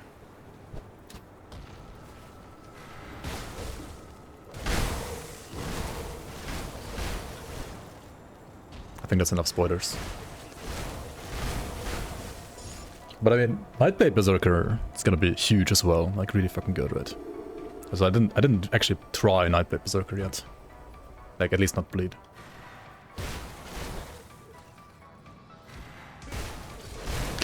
What kind of soldier are we cooking? We're not cooking at all. This is like, we're getting the most basic ass hamburger from McDonald's. This is what this build is.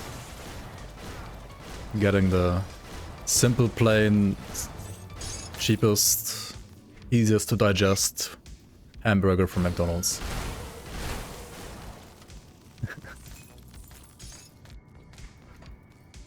Cheap as fuck.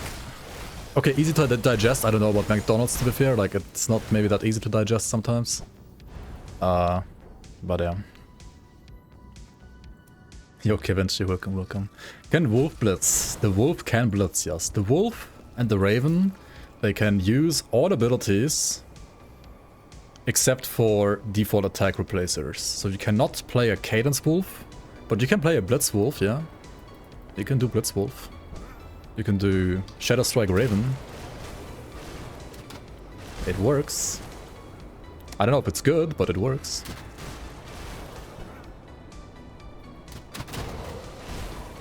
Streamer really that watched, he's only playing Forcewave now. Listen, I'm playing Forcewave on this character. Obviously we're gonna play some other stuff after this character. But we gotta get into the gameplay zone again. Featuring no brain, right? So Forcewave is the perfect starter for that. ABB Wolf, yes, ABB is not a default attack replacer, so ABB Wolf works. You can play ABB Wolf, Nightblade, Berserker.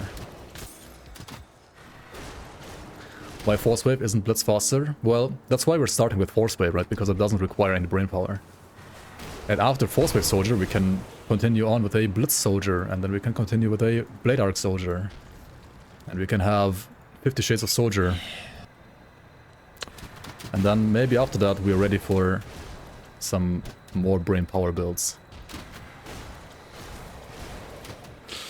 We'll see, we'll see.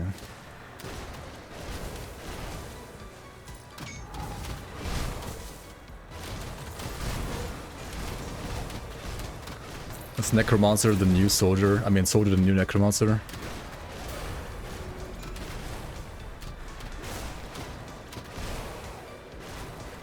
Soldier builds require as much brain as, like, Necromancers summoned skeletons have. I mean, soldier is basic. And does what it's supposed to do. It's not particularly insane for endgame right now, if that's what you mean. But I think a class that doesn't require brain to play maybe shouldn't be the strongest class in the game in the first place. It's very tanky though, like if you want a strong and solid class, it's perfect, it's so good.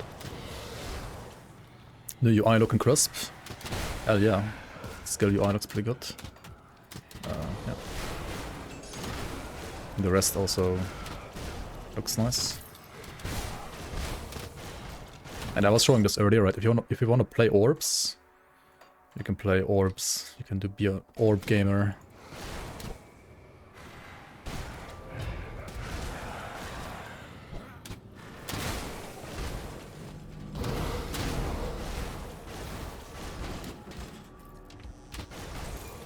Globe girls. The ones from the SR portal, you like put them left and right.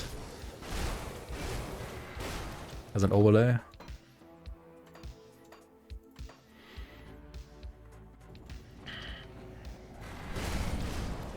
Globe sliths.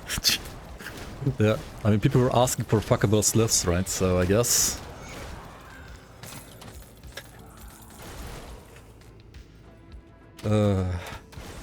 Yeah. Gotta provide some content for the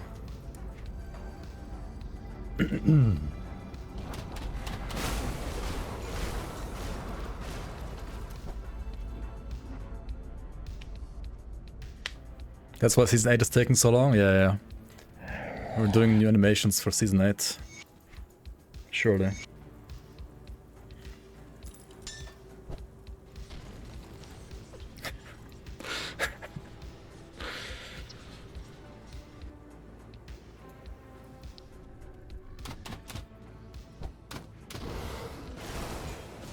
Yeah.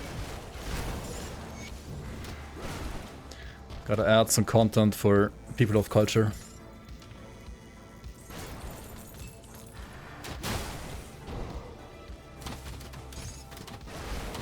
For all the daring researchers.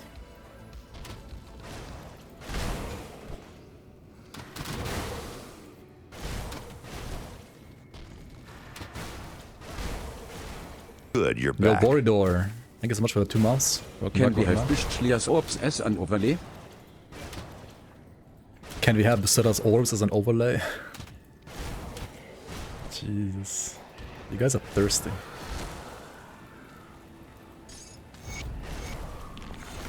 I mean, we already have a Basilla overlay that can speak even.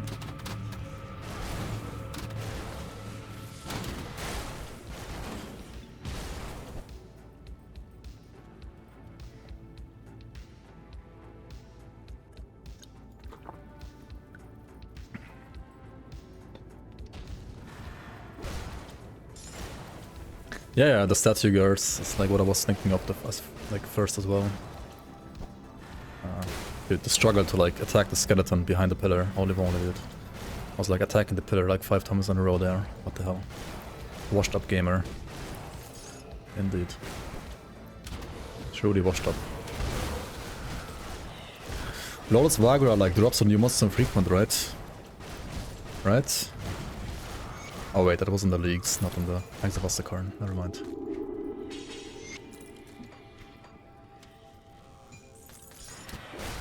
Go play Community League Season 8 once it's out, right? If you want more items, more endgame, better items, better endgame, better crafting, more endgame bosses, scaling dungeons.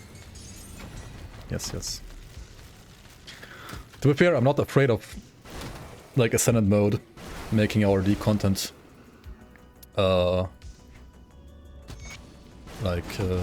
obsolete in any way or form. Ascendant mode is gonna complement our league content nicely, but it's not gonna like make it obsolete.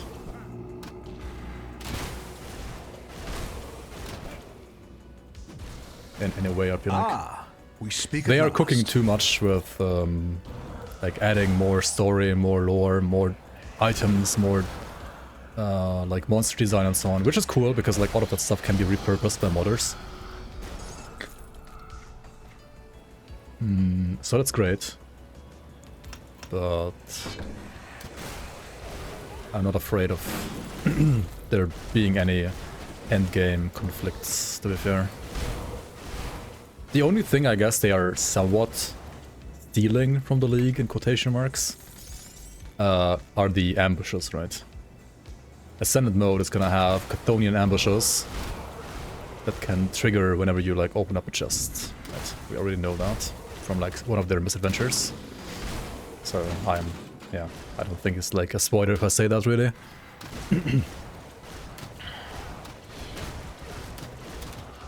But, I mean, we can have double ambushes, right? Ghosts and Chthonian ambushes. That's gonna be spicy.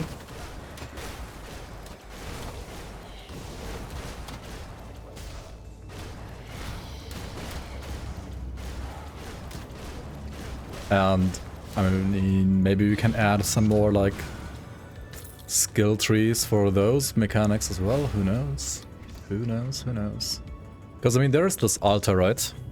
The altar of ascension, where you can, like, modify your ascendant difficulty, or, like, actually, you can also, like, modify, like, even normal difficulty, or, like, ultimate difficulty, or elite as well if you want to. You can modify your game experience, your campaign experience, let's say it like that.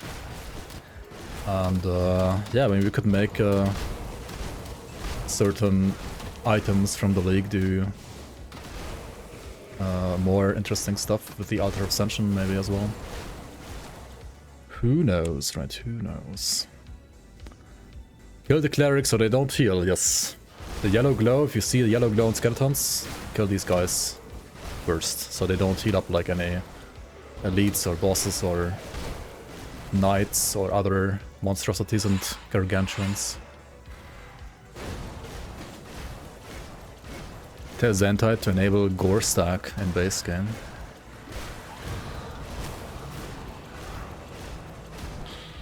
Wait.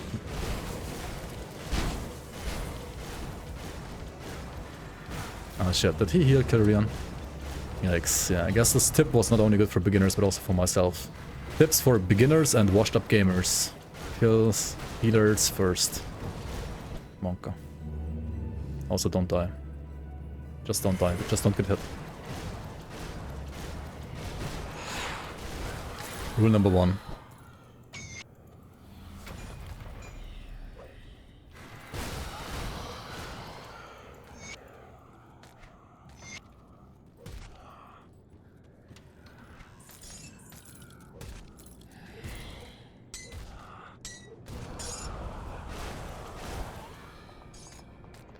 Hopefully after the Altar of Ascension... I mean, not after. Hopefully the Altar of Ascension will allow basic purples to be converted to mythical versions. Nothing is more annoying than finding a best item, but it's not the mythical version. It will not allow that. That's all I can say. Oops.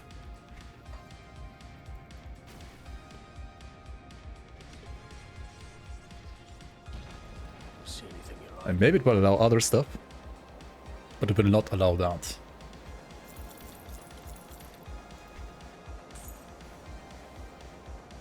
And also, yes, I agree, it will be too powerful.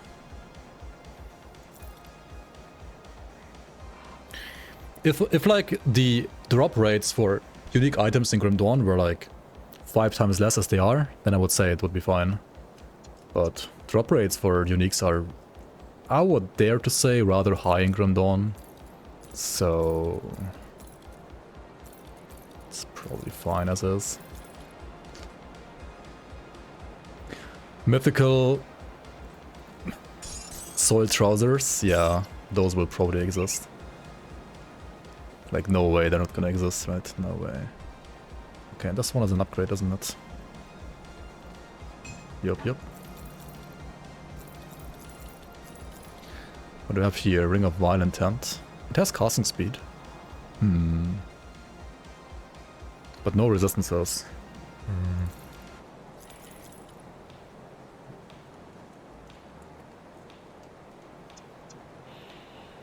Hermit leg guards, sure. Let's use that. Dread Lords of Readiness, oh boy. These are like some really good affixes, because like Dread Lords gives you leech. But,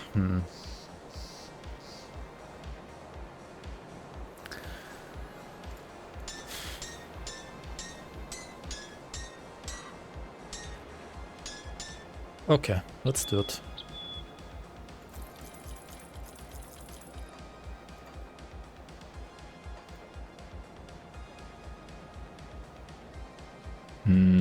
Actually, no, I don't want to put my components in my stash yet.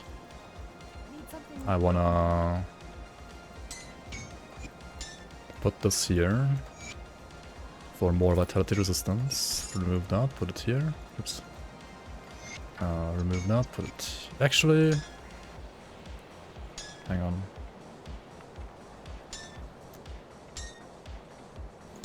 Do I want to bother with the metal swap? Nah, we're getting leech from Fox, that's fine, we don't need this metal. Okay, but what I did want to craft, though, is... something else here. Yeah, you get something that has attack damage converted to health, like the Dreadlord's Metal had, or over here, Fox has 6% leech as well. So now I will be able to leech off enemies. What else do I want? Like physical damage, right? It's physical damage component. And I wanted something better than the one I had before. So out of 4 chipped claws we can make 1 severed claw. Which should be even more damage. Okay, cool.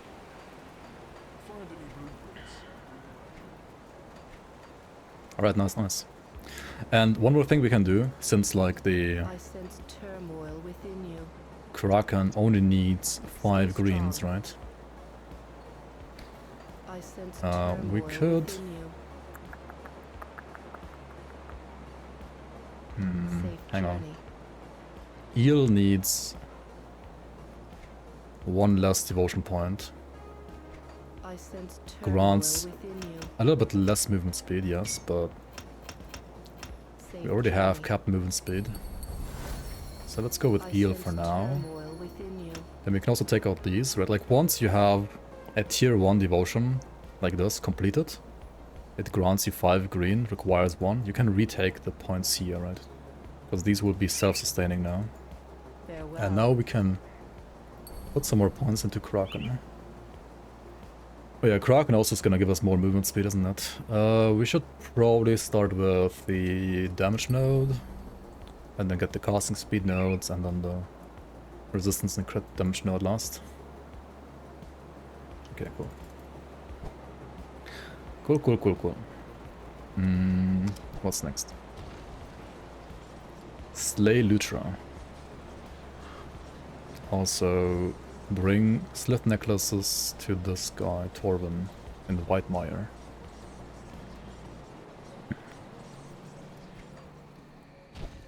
Yeah, Revenant has some leech as well. Like here, yeah. Also, Unholy Inscription, what I'm using right now, also has leech, yeah. Yeah, I already had leech, actually. But now we have 11%, which is pretty decent.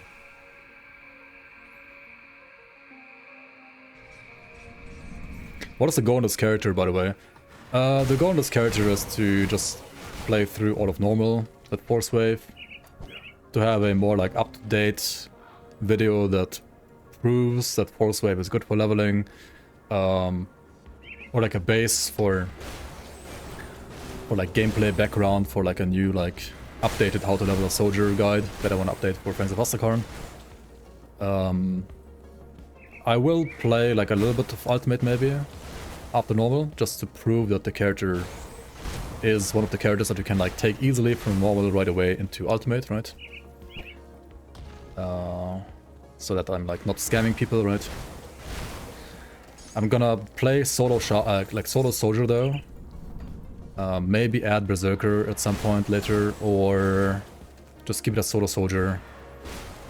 Because yeah, we wanna have this as a baseline, so people can play a Forcewave soldier with us if they want to, and then add like whatever second class they want, and they don't feel like they need to pick the one that I picked.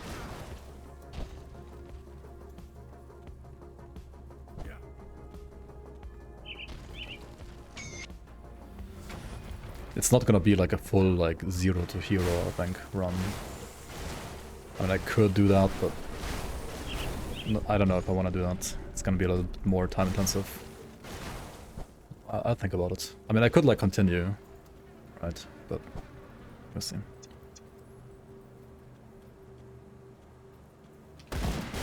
Main hammer, bone harvest, welcome on. BH, whatever that stands for. It's bone harvest in my eyes. Just getting my first character to the second difficulty, and I have been using the same weapon for the last 20 levels. Should I look for a new weapon? Or like, should I look in the weapon card for green numbers? Completely depends on like what character you're playing, what skill you're playing. It might work if you're just playing Forcewave, sure, but if you're playing something else, it might be totally different. Also, my damage per second is 0 right now, right? Obviously I still deal damage, but my sheet damage is 0. Because I didn't put the skill on my left or right mouse button. So, I'm just trying to like tell you that this sheet damage is not necessarily the... how do you say that? Like the most reliable to look at, depending on where you put your skills on your skill bar, or like what skill you're playing, or what build you're playing, and if you're like playing more than one skill, for example, for damage as well. It's only going to consider one skill here. So yeah, it depends is the answer. I need more information. Also, are you even playing a skill that like depends on your weapon heavily, or are you not doing that? If you're playing a skill with % weapon damage, then yes, upgrading your weapon is going to be more important. If you're playing a caster, then it's just going to be more important to get the right like % damage on your weapon, the right like plus skill bonuses maybe on your weapon, or like the right skill modifier on your weapon. Depends.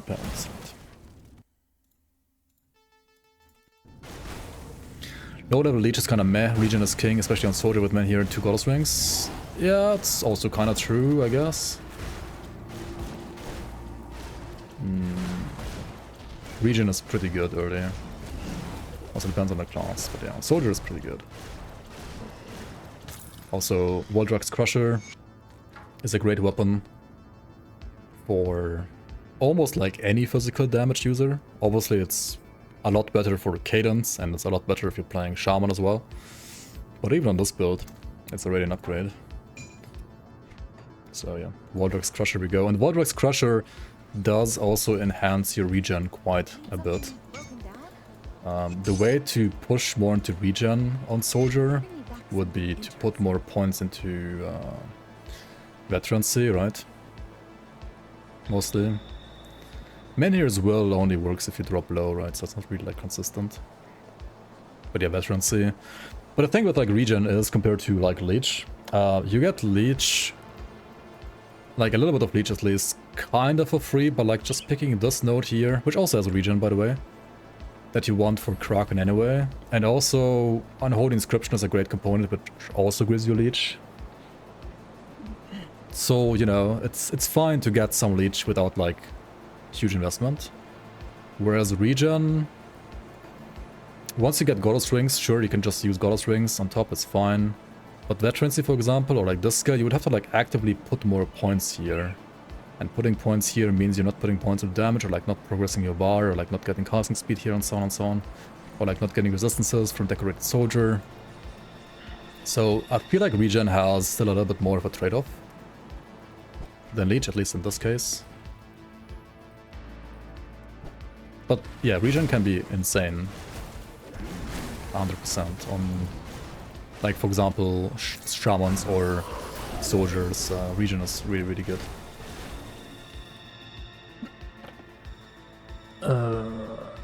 Can you show the graphic settings? Here we go, really quick. Build makers on the forum said that Regen is bad and Leech is king. Depends a little bit on your playstyle, right? If you're playing for maximum damage, maximum speed, then Leech is pretty much always better than Regen. Like almost always. If you're playing hardcore and taking it a little slower or like kiting more, then I think Regen is a lot better than what he says. Is it better than Leech? It still like depends on the build.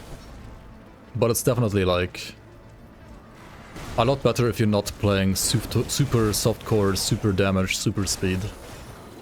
Then Regen becomes a lot better already, like instantly.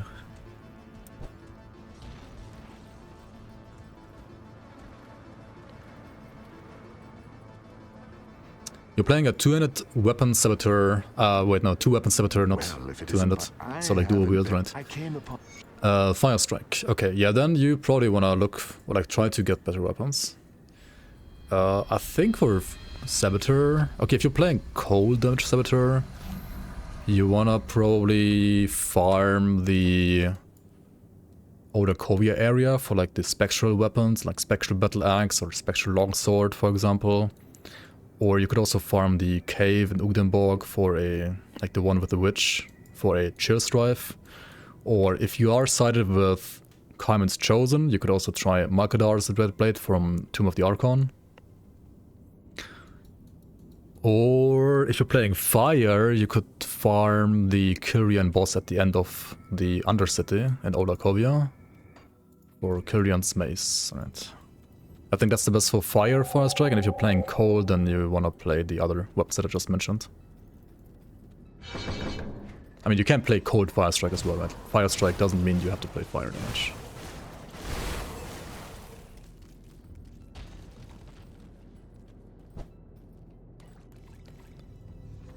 Yeah, like Felipe said, like dual Kyrian Mace. If you're playing fire damage fire strike, then Kyrian Mace is great.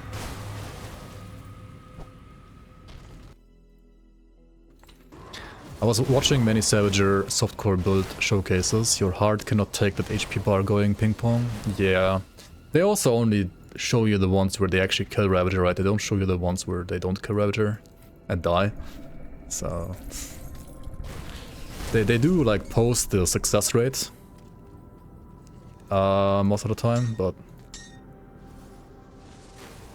keep in mind those are like success rates of people that are great at the game, right? So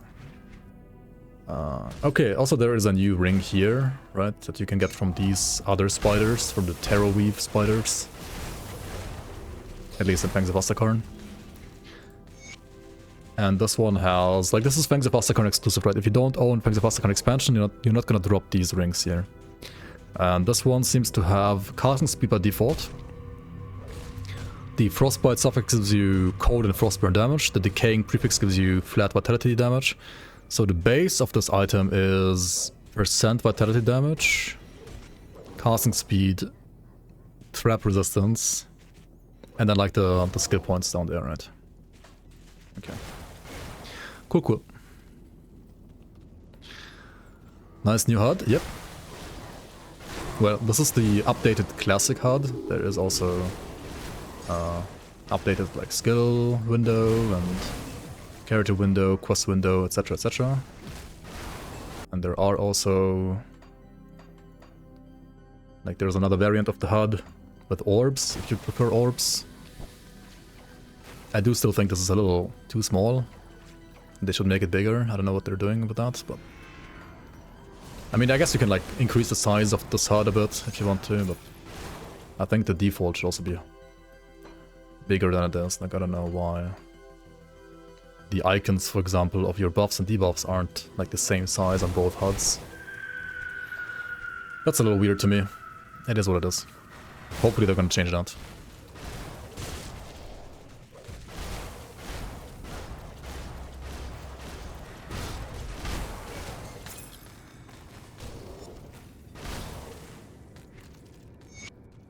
Ooh, that's a new item actually.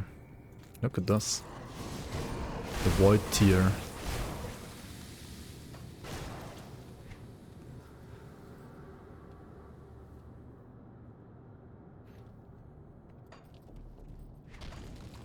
And it's just a blue item, so not overly exciting, of course. It's still nice though, looks nice.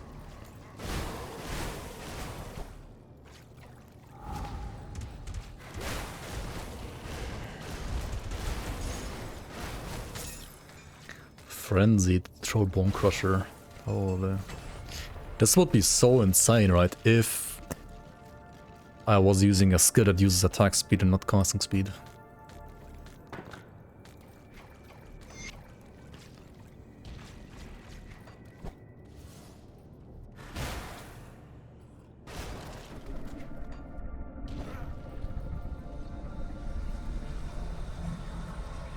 Chaos procs Ziri, good in some builds. Maybe. I mean, Chaos Berserker is definitely something you can play.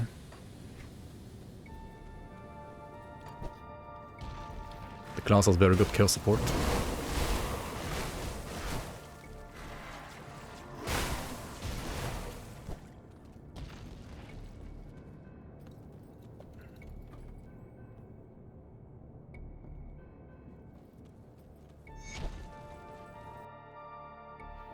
Let's go with maybe this music, otherwise I'm falling asleep here, holy shit.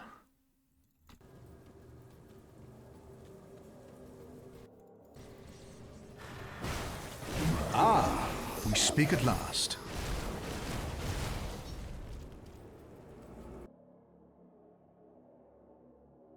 Or maybe this one actually.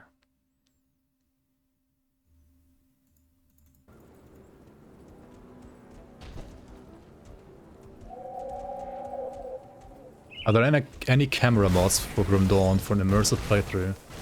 Dude, I showcased one of those rather recently actually. Well, not yesterday, but a couple months ago on stream. DPS has Grim Cam included. Hang on, did I? Is it not on YouTube somewhere? Let me check. DPS? Grimcam?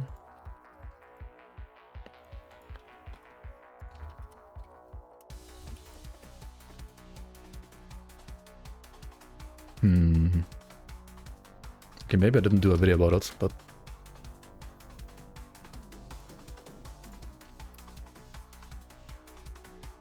Yeah, here. Okay, there was a live stream at least. I didn't make a video about it yet, though. Maybe I should do that too. Because it was pretty interesting, right? You can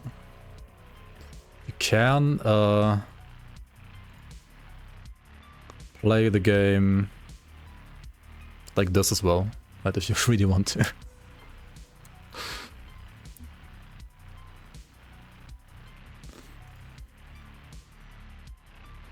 I mean...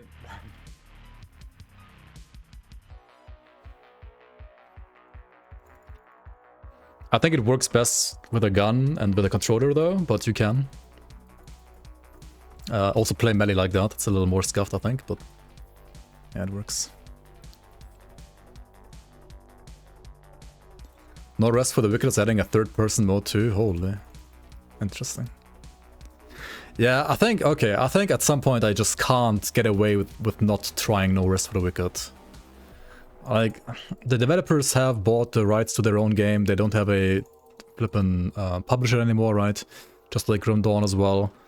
They have apparently made some really good patches recently now because they finally are able to do what they really want to do and, you know, don't have to listen to any publisher. They have apparently, I don't know, like just made like many good things, like many good patches and so on, so... Even if I don't necessarily like the art style and so on that much, I might still have to like check it out. Just from like a technical perspective. And maybe, you know, maybe it ends up being like lots of fun anyway, and I'll enjoy playing it. Alright, let's go back here. Right, I left a portal here next to the dynamite blockade that I destroyed. So we can enter this area and do the side quests here as well. Get some XP, some devotions, I think, as well. Speaking of, I should like apply another point here. I'm pretty sure all the mods that I used are linked in the description of the video that I linked. Yeah, Grimcam and DPS. You need both, though. You need both.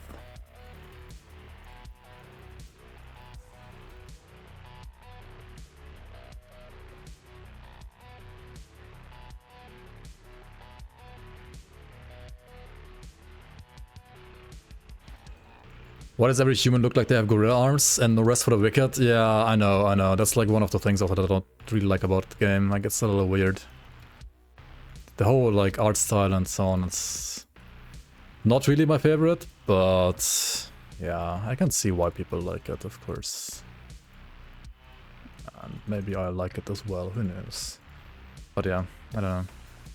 Art style is not really my jam. We found flesh warped casks, right? Flesh warped casks are great, and I should probably start using Warcry because I found these.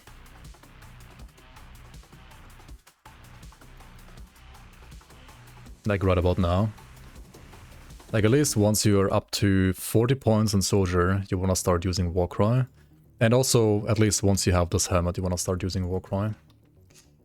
Because Warcry, well, it has damage reduction. Like, it reduces enemies' damage in an area around you. And it also reduces enemy physical resistance with Break Morale. So it boosts your defense and your offense. It's a great skill. Use it.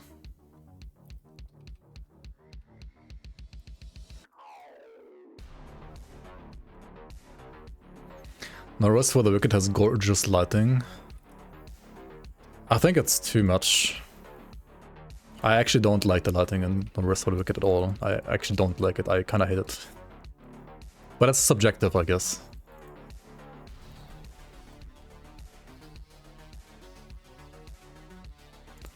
Like, it looks like a comic, the whole game, to me. And I don't like comic-like games for some reason. I prefer games that look rather more natural or even dull, just like Grim Dawn, to like over-the-top comic style games. That's also why I hate like World of Warcraft aesthetics. I think it looks so bad.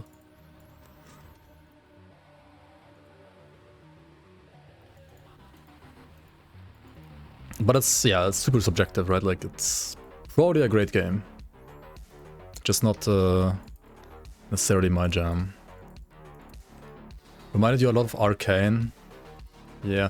To be fair, I don't mind like watching something like Arcane, for example, art style wise. Or like, I mean, I watched like many animes in the past as well when I was younger. I don't mind watching it, but I somehow mind playing it more. Like, even though I like animes and I've watched like so many of them, I also wouldn't like playing an anime game, to be fair. Just doesn't feel right to me. Or like, I mean, I guess I would play maybe some if they were like really good, but also there's like arcane golems now, as you just saw. Like, you can literally get an arcane golem in like Act 2 and get fucking arcane in your face in Act 2 now. With Fangs of Astakarn. I played LOL, what the fuck? I did. That's true, I did play LOL. But I also quit LOL.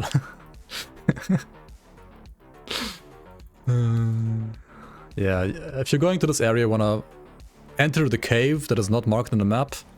The Bloodbriar's Lair first, because you wanna do like both quests. And if you go into this one first, you do like both in one. Like both in one, I guess. Yo, Limeace, I was a Shaco one-trick pony. That's not true. I hated Shaco just as much as you did. What about Dota?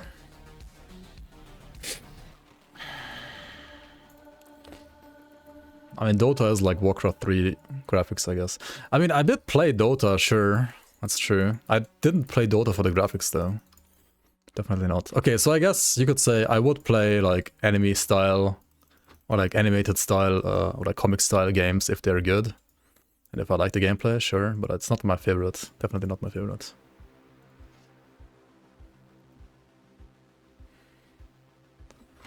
Blade Fury. No orb UI? I'm a no orb gamer, yeah. I know. Hate me. I'm a no orb gamer.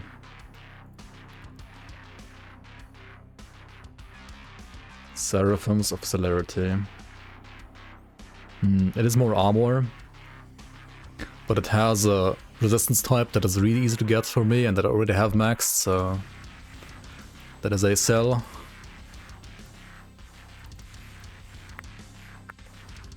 +1 to Soldier. Oh yeah, flipping Mogara's Fangs is insane. The one Manticore we just killed, Mogara, right? From the one quest. You want this. And I guess if you're playing a Blitz Soldier, you would want this one from Bloodbriar. But we're not, so we're gonna stick with this one at level 32. Taskmasters of Protection. I am playing on the new patch, but it is in testing still, it's not fully out yet. This is not the live patch. This is the playtester patch.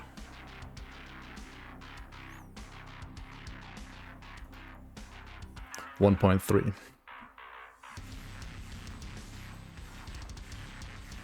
Yeah, the new UI shows you like the skills on the weapon. Much better.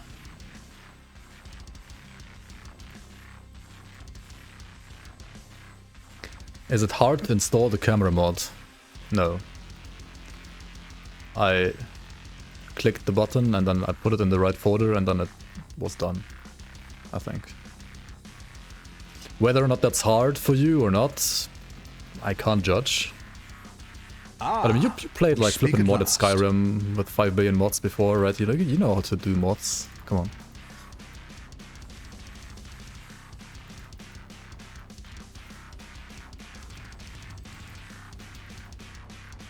Some Morndale, welcome on. Fresh start. Should I buy DLCs? Should I buy DLCs? I don't know. Chat, what do you think? Are the DLCs worth it? Maybe we should like make another Reddit post. Haven't had one of those are the DLCs worth it Reddit posts in a while. Nope. What? What? Pay to win sucks. Jeez.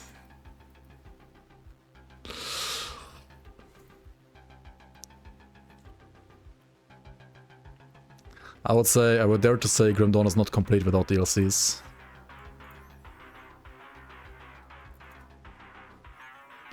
Should I sell DLCs? New question. Should I sell DLCs? I mean, if you're a crate, then you should sell DLCs. Yeah, you should sell DLCs to the masses. Make them buy your DLCs. Yo, Tado, welcome.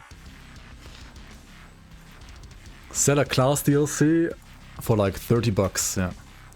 Out of all things, I play Forcewave. Yeah. Right. I mean, I'm checking out this new game, as the title says, right? And if you're new to this game, and you have as much brain capacity as I do, maybe? I don't know. I found like a YouTuber who has a pretty popular short on YouTube who said this to me, right? Or like, I don't know, like the best build, if you have like no brain, is Forcewave Soldier for starters, right? I know YouTube can't hear this, but he basically told me to play Forcewave Soldier. So here we are, playing Forcewave Soldier.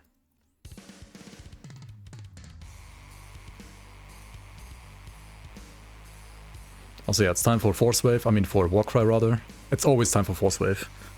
Always has been. But it's time for Warcry now as well. You can cry. They need to add a better sound effect to this, holy shit.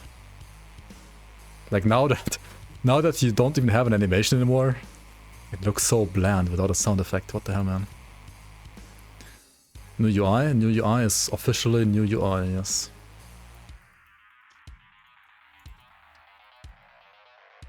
Like, the Berserker cry sounds great, but this one, like, what the hell, man? It's like a cry from Temu or something. Temu cry.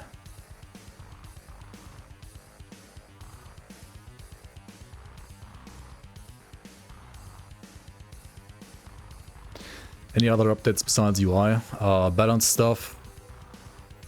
And other stuff. I mean, this is gonna be the baseline patch for, like, Fangs of Astakarn, ultimately. So, yeah, otherwise, I think there's a changelog, like here. Do I have the game muted? I should. I was still on, wait, now you can hear in-game stuff, I think. Oh yeah, because I was like showing a clip earlier. I was on desktop and not on... Oh, the game shouldn't be no longer muted, right? Oops.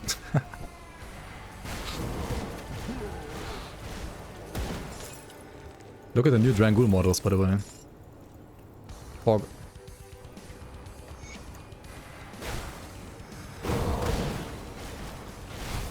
You like the Warcry sounds? Your favorite sound? Really? Ancient Ruins should have 2 more spawns where you can drop... Oh, Ancient Ruins has 2 spawns where you can drop Obsidian Cleaver. Where the fuck is Ancient Ruins again?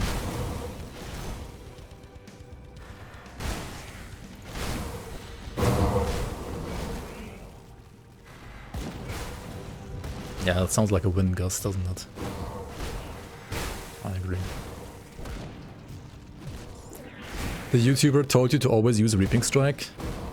I think that's the wrong YouTuber.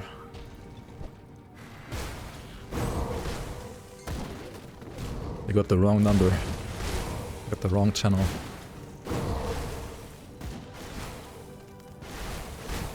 What does Warcry do again?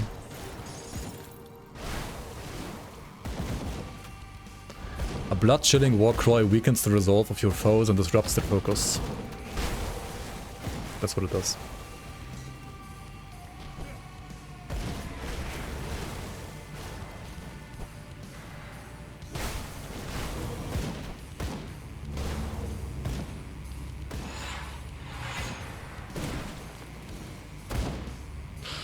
Is there a reason we nerf Blade Spirits? Xanta hates pets.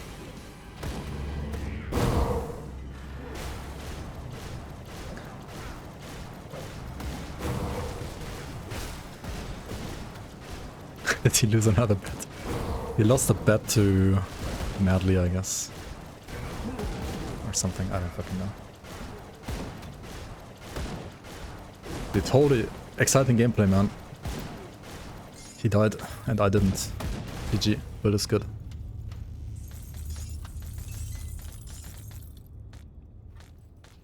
Nobody uses them? That's not true, is it? It's not true. Let's hand in all my quests here, real quick.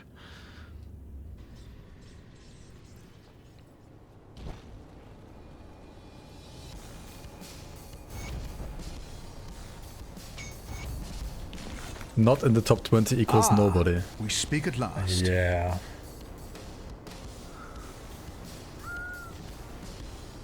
What happens when you upgrade to legendary? What? A low level like Tremor that is 23. What do you mean exactly?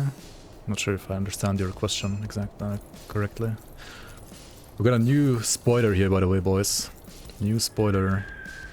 Boys and girls. Void's Lament, level 30. Chaos. One-handed sword. With physical to vitality and elemental to chaos. Wait, what? Huh? I got a PM Xanta about this. Wait, what? Huh? Split conversion on a blue item? Huh? Onslaught and Brimstone. It looks nice. But... Silent 10. Yeah, maybe the Ascended version is gonna have better results. That's good for Death Knight, is it though? I don't know about that. It's good for Death Knight because Death Knight uses none of these skills. It's Fangs tomorrow, hooray! No, that's not Fangs yet. Okay, we're putting like more points into damage for Forcewave. This last node, it gives you only damage over time, right? Only internal trauma and bleeding damage. And since we're spamming this, and also since this node reduces the damage of all of the damage, right? We're keeping this at only 1 point. You don't have to put more points than 1 here if you're using spam Forcewave, so don't do that. Rather put points into squad tactics to like squad like a true Gopnik, right? Get casting speed, I mean. Seems great for Spiritborn. So how doomed are we? Yes.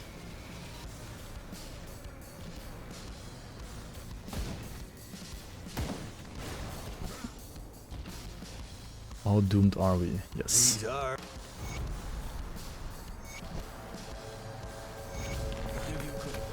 This guy, if you don't kill him, right, and if you're also friendly to him, he can sell you some ointments. That's kind of nice. So don't take his money, don't kill him, and then he will sell you ointments. Some small hidden tip right there, I guess.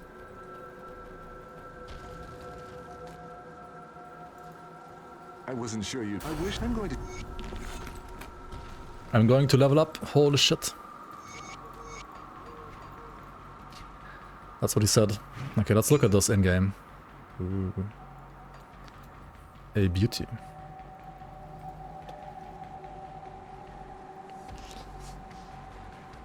Safe storage, no questions asked.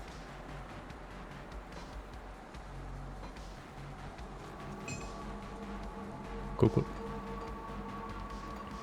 Safe with me. I'll skip the pleasantry. The Legion is split on 2. Fuck. I see you. The Legion is split on 2. Yes, yes. The Legion is split on 2 fronts. The one and the other. Okay. Pump Warcry a bit, maybe. Squad tactics, you know, break morale. Also, like, put points into the mastery bar to get to other one's rage. That's like what you should do now. Am I planning the upcoming PoE1 League? No. I do not plan to play it, and I'm also not playing it right now.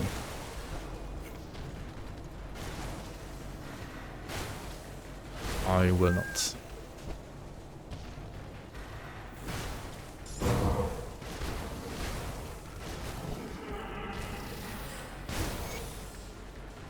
If I had infinite time, and if I would be actually making money playing PoE, then yes. But no, so no.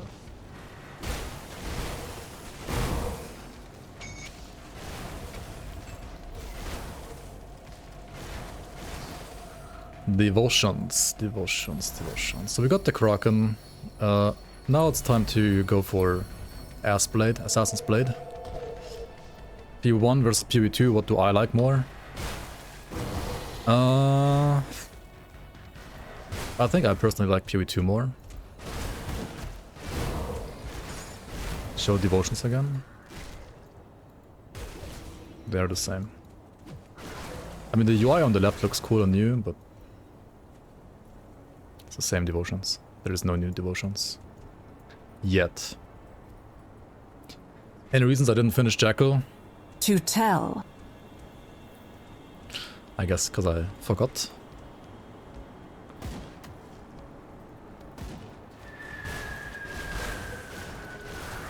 You could also argue, is 5% HP better or is 15% all damage better? I guess at this point in the game, 15% all damage is better, actually better, right? It is better.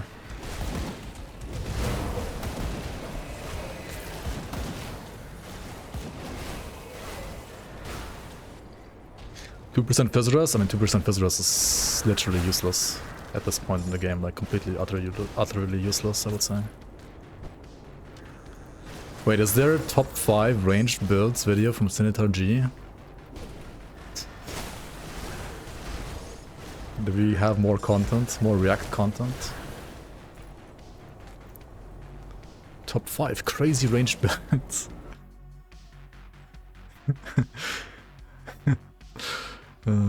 Purifier that got on with no brimstone. Okay, okay. I mean, that's good content. I can already see it. React now, holy. Like, maybe next stream. I don't want to spoil myself too much.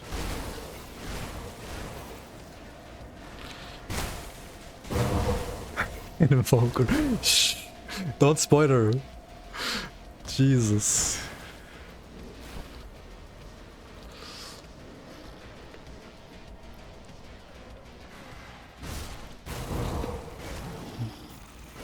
Five crazy details you didn't know about Grim Dawn, yeah. And then one of the last crazy detail is like Senator G build sucks. Don't follow his builds. Okay, that's not great content, that's just hater content, right? I would be called a hater, I guess. The community is toxic, yeah. Dude, that's so fucking funny, man. Like, you know the guy with the toxic community posts, right? Who made his own website just to shit on the Grim Dawn community because it's too toxic.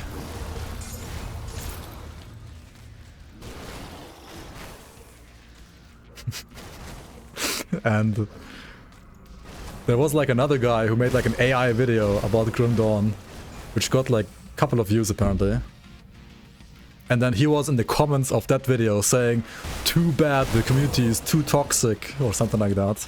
And it was like a couple of weeks ago. It's so hilarious, man, like what the fuck. Hang on. I got the comment somewhere. Where is it?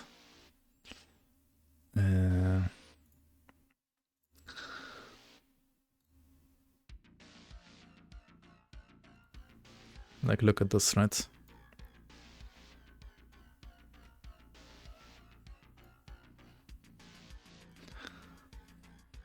I was like 3 days ago on January 31st, so... When was it, like 3 weeks ago? Yeah. Please announce when you react to Senator G on Discord.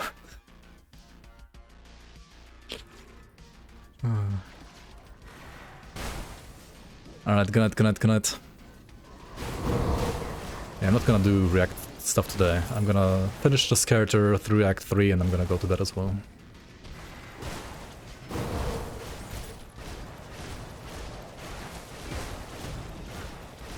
Then it's bitch time. So Godos drops the ring, right? And the ring of Godos, the ring of Totally Not Gollum, is his precious. He really liked that ring. Which also gives you a lot of regeneration, right? Health regen, percent HP as well. It's an insane ring, to be fair. Just insane. And if you're like a warder, for example, with Mugdogan's Pact, or Benedictive Flame, like a Demolitionist, or a soldier with Menhir's Bulwark, it's extra insane. And you could go for Alrund's Rage, but you could honestly also go for Menhir's Bulwark, right? Like, if you want to be tankier, this is nice for OA and damage. This is nice for tankiness, some flat damage, but like absorb and tons of heal. It's honestly not bad either, especially with this ring. So if you want to play like a safer hardcore character, I don't see nothing wrong with going for Menhir's Bulwark, honestly.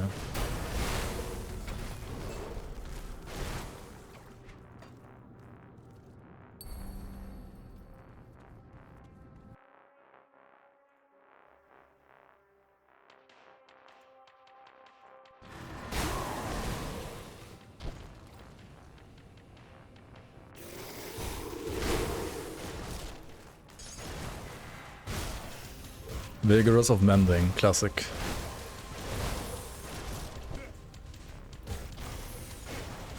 Recently got your hardcore to 100 following the Blitz Warlord guide. Nice. Now finishing off the ultimate campaign. GG. Good luck. Keep it up. Sounds good. You're on the right track. Yep.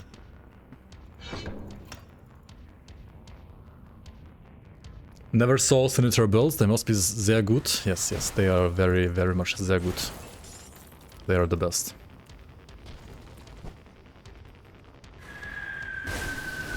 totally.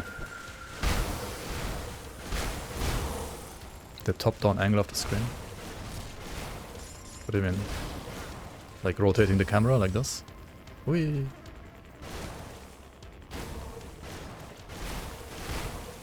There's two ways you can do it.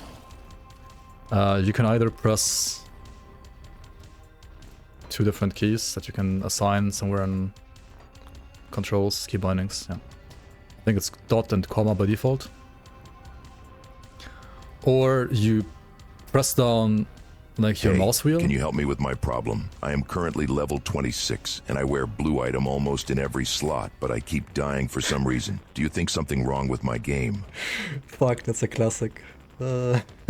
Yeah, don't auto-equip blue items, guys. Higher rarity doesn't mean better. Blue items can be okay and decent, but green items are most of the time better than blues.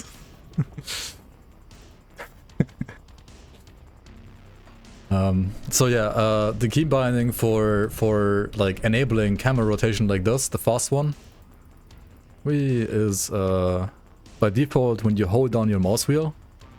Strongest Diablo 3 player, yeah, exactly. But you can also, of course, like put it to something else, right? Camera rotate. This one like enables it. You can like bind it to whatever you want.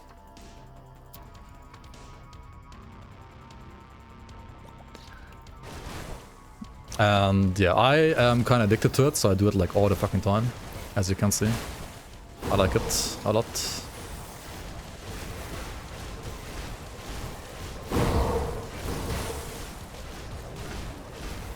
Grimdawn should have a creative mode. I mean, it has a map editor that you can just use. Grimdawn has modding. You can create your own custom map and then like do a map editor.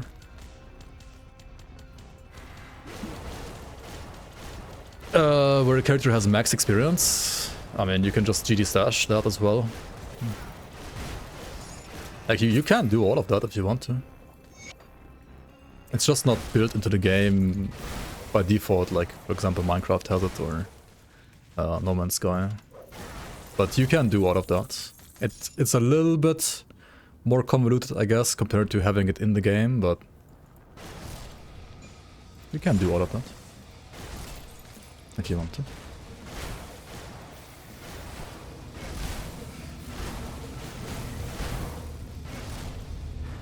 You can't rotate the camera in RPGs if he's wrong. Yeah. Everybody has their preference, right? It is what it is. Oh wait, we're done here. There are only a few blue geared pieces in the game that are worth equipping temporary, and that's like... and like 2.5 that are this. Wait, what? Oh yeah. I guess. I mean, there's a couple of blue items. I mean, I think there's maybe a bit more blue items while leveling that are decent enough. You can dance if you want to. You can store your loot in clouds. You can. You can store your loot in the community league cloud if you're playing the community leagues, for example. Like on the website. You can do that too, actually.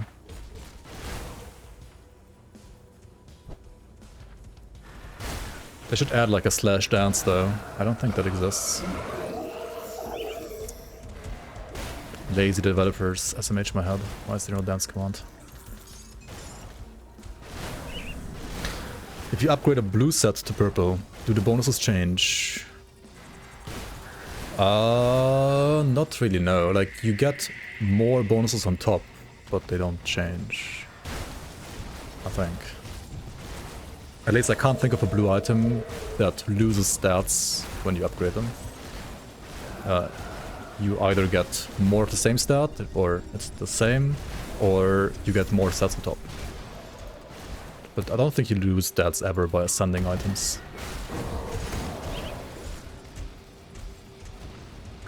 Like wild colors? I don't know. Maybe. I don't think so. Well, not every set or item is gonna get a ascended version, right? But Actually, I don't know how many are gonna get the Ascendant, like, treatment. I actually don't know. Because I believe they're not finished with all of them yet. So I have no idea. I have no clue.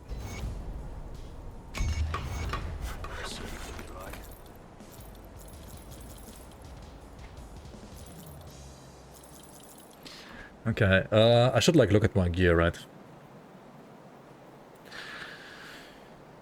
Looking through items at some point can become a little tedious, but if you don't want to die on hardcore, you have to do it. You definitely have to do it.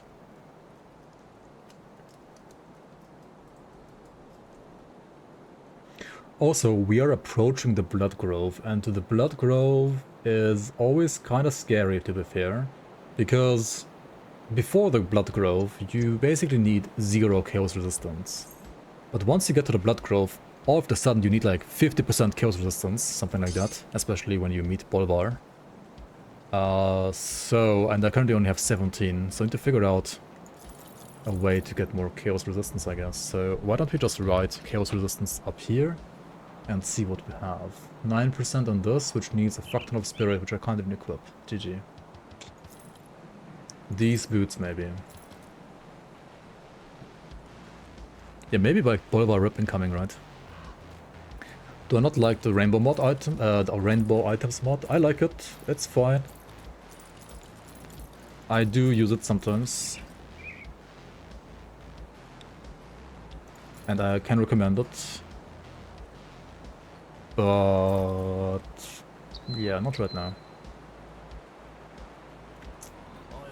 Okay, how do I get more Chaos Rust though? Holy moly.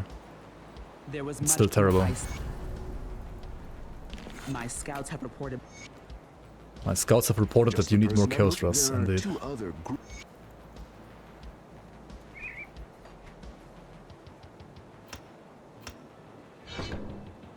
I have come to represent Kaiman's chosen. Which one you choose is kinda up to you. I mean, they have like different gear. You can like talk to them to like understand like what kind of gear they can offer you.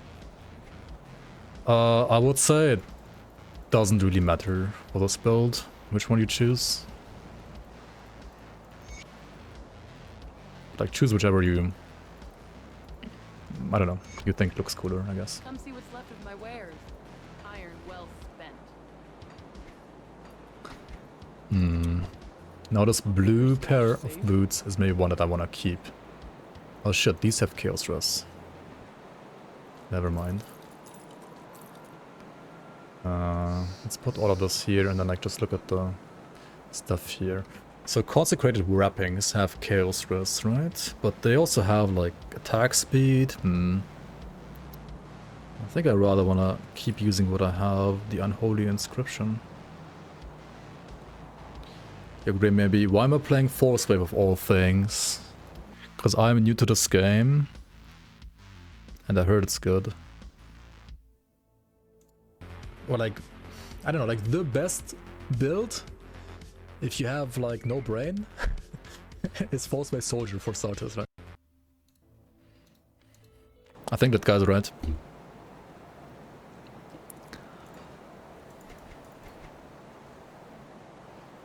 Keep an eye on this. More scrap metal.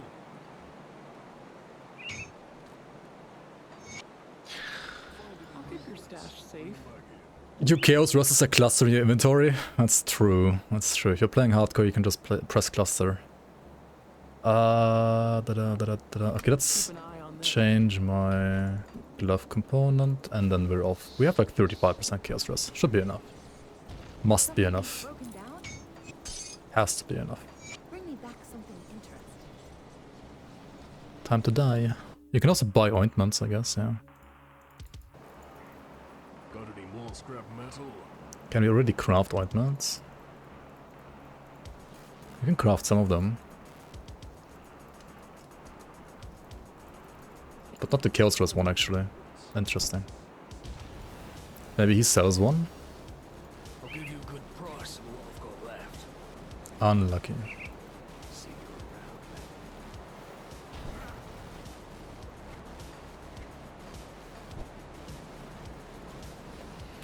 Unlucky, unlucky. enough chaos resistance to die to Bolvar, yep. Yep.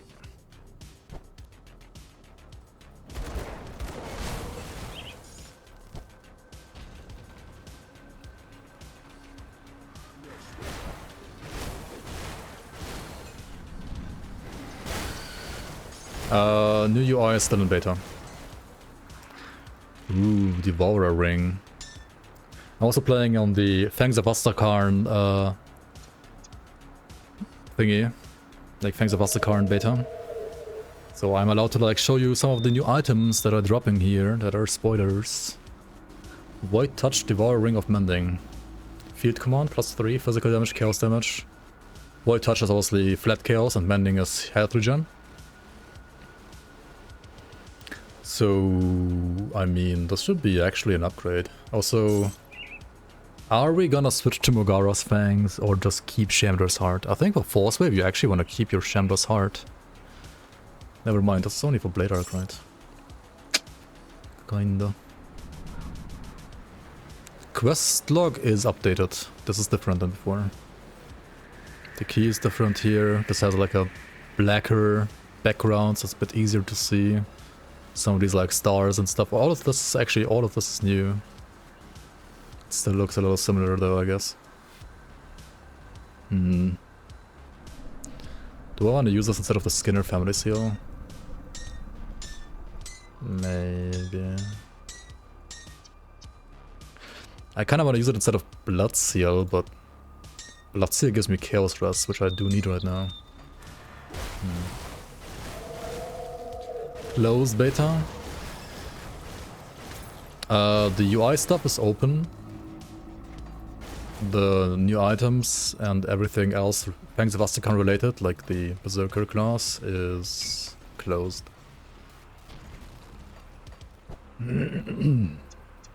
Invite only. And I don't have permissions to invite anybody. Only Zentai can.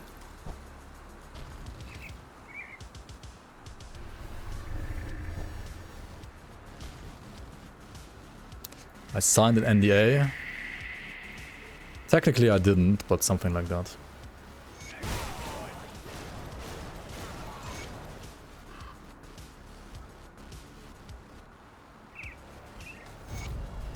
I didn't sign anything actually, but I am a reasonable human being.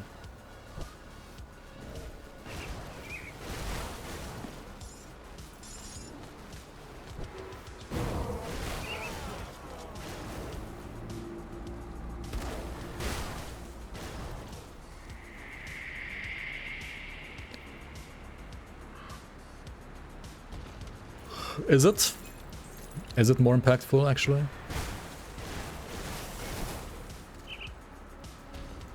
I don't see an exclusive giving me passing speed, actually.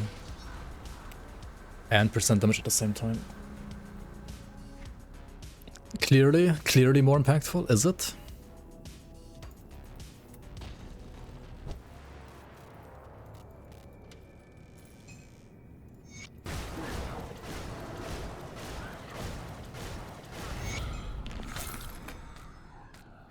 Also, Warcry does have this helmet, right? So I'm not sure if it's really more impactful to go for the exclusive right away. And skipping Field Command and Warcry. I would kind of dare to say it's not...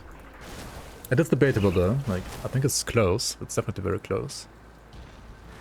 I just mostly disagree with your clearly in your sentence.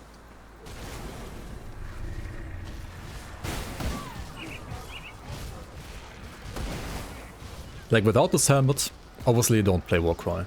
But once you have this helmet, you play Warcry, I think. Also, where am I going? Okay, I guess I get the Rift Gate first, and then go back real quick to the other stuff here. To find the farmers and Bolvar and all the insignias. And the totem.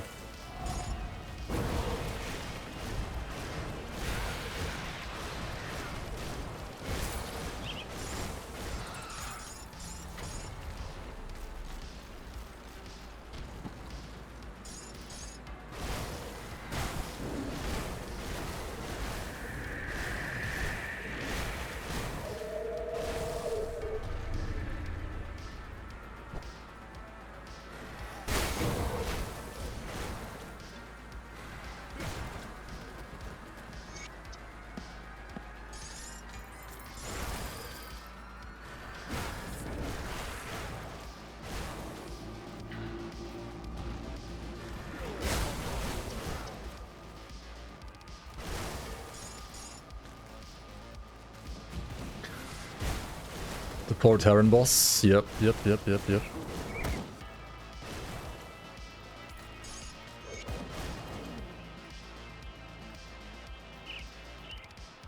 Oh, you said early, not clearly. Because you said like L early, so I put the C before that, so it was like clearly. But you put the L too much, so like your L was not part of clearly, but it was part of early. Or it was just a typo. Okay. Okay. I mean, what you wrote was like between early and clearly, so I was a little confused, maybe.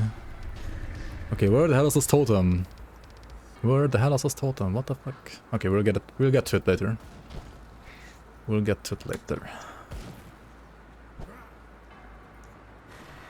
Oh shit, Bolivar. Yep. These guys can, like, actually kill you if you're not careful.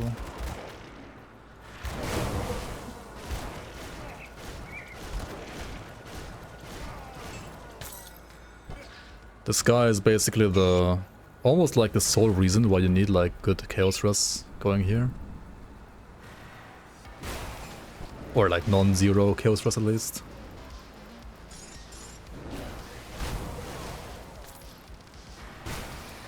It also helps against like all the other Chthonians or like Bloodsworns here, but Bolivar is like the main reason, I would say. Oh, and I guess also like the Chaos Rift if you like want to go down here. I mean, you can, sure, explore some Chaos Rifts, but I'm gonna skip it for now. Not really need it. Okay, let's go back here and then we go to Fort Heron on the right, to the northeast. Since we sided with Kaiman's Chosen, there's gonna be a side quest at some point in the future, which will require me to kill the boss of that fort. But you can do it like in advance and then just hand in the quest right away. So let's do that. Save some time.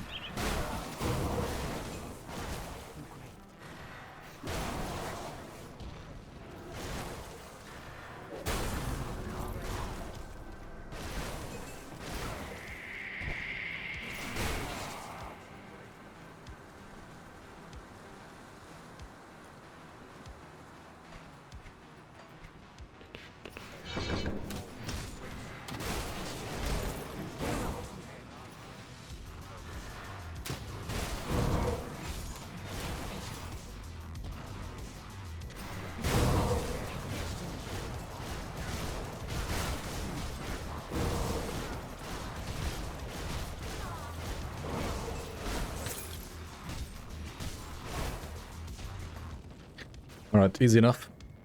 This guy like needs a buff or something, like what the fuck? Why is he so easy? Why are they all so easy?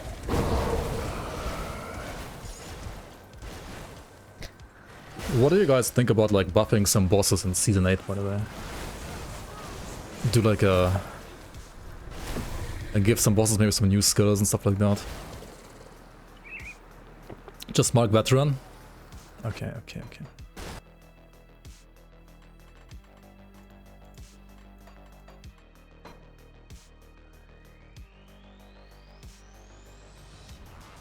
Let's run the same guy again.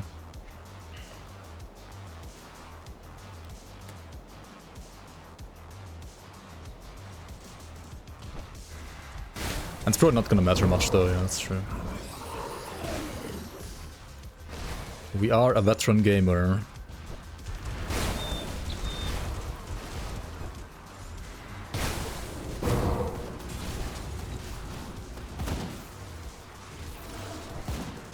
Like, Bolivar was updated, right? And Bolivar actually fucks now. Even on normal, right? It doesn't matter if it's on normal. He actually deals damage. This guy here, like...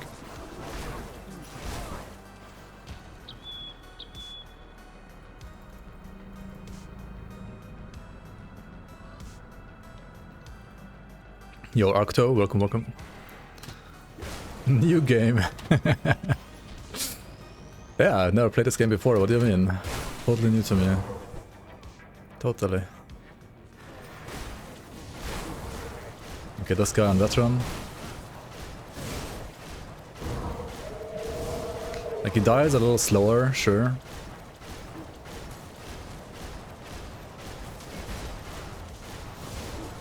but I don't know, man.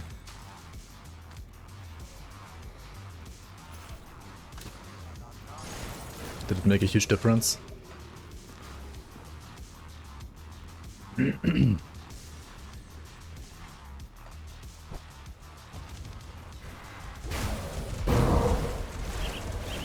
Necromancer boss, yeah, he doesn't even like summon anything. Just does nothing. How many hours do I have in this game? More than one.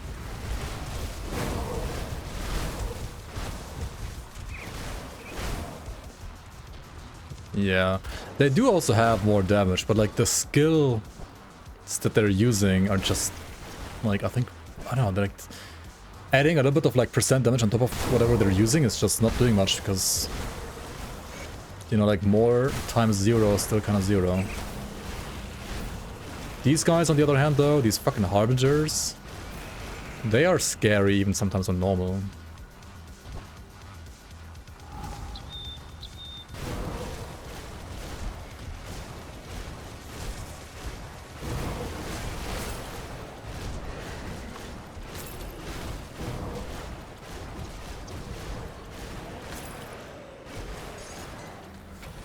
These mobs need Sunder.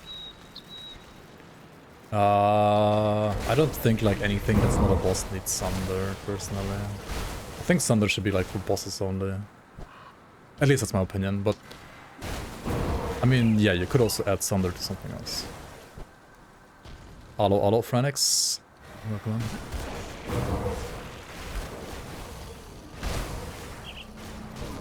Anybody know what happened to Magi? I actually don't know. Maybe he just got a job? Or started climbing more? Or... yeah, I don't know. Maybe like actually finally got sick of us. He was bullied too much. Who knows? Yeah, I kinda miss him too. I don't know what he's up to. Maybe he's just run out of like... I think he's just burnt out from like streaming and playing games that aren't good. Or...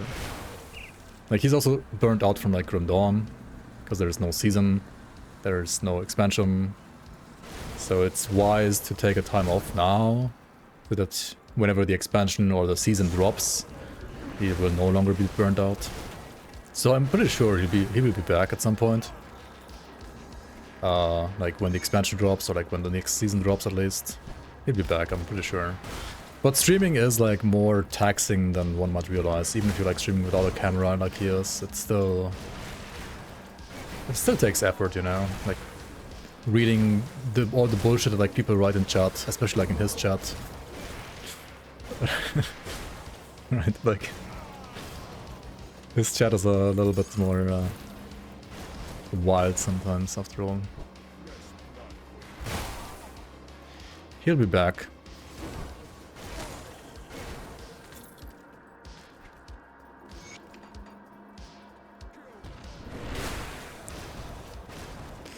Magi brings it upon himself, really. He was asking for it, you mean? See, that's why he quit.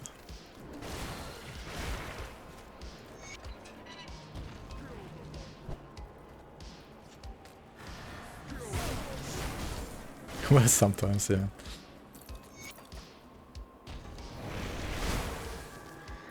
I mean, we had regular monsters with Sunder in the past.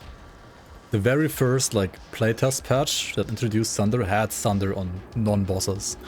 It was a bad idea, let's say it like that, so they removed it for a good reason. Okay, this thing here, you wanna make sure to pull away the enemies so that you're not pulling the boss, because if you're fighting the boss at the same time as like the mobs from this shrine, it can be kinda spicy. Zarya, right, she has a curse, as you can see on my debuff bar in the bottom right. And she also can summon crystals, which you need to destroy ASAP. Because if you're cursed and those crystals start zapping you, you can pretty much get one-shot by her, if you have like terrible chaos rush. You can also fight the boss before clicking the shrine, that's also true. You can also do it the other way around. That's probably safer actually. Here we see a infernal hero, right? This is like a new hero type, which has new abilities, as you just saw there. Obviously on veteran or like normal it's not gonna be that scary, but there are like new enemy types, new like elite types coming with the Fangs of Astakarn expansion.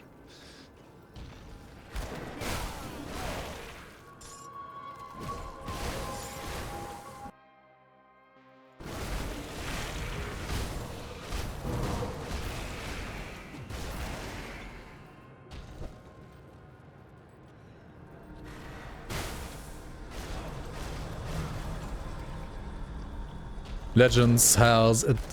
This is your first time playing? Yes. I am playing a skill that some YouTuber that I found says is pretty good for players that have my brain capacity, I guess. Or like, I don't know, like the best build if you have like no brain is Forcewave Soldier for starters, right? So we're doing that. Seems to work good so far.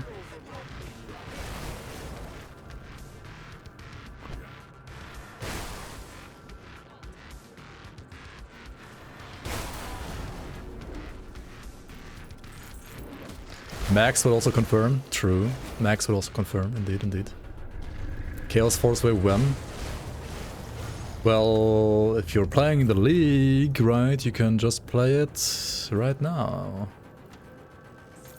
The community league has pretty dope Chaos Forcewave items.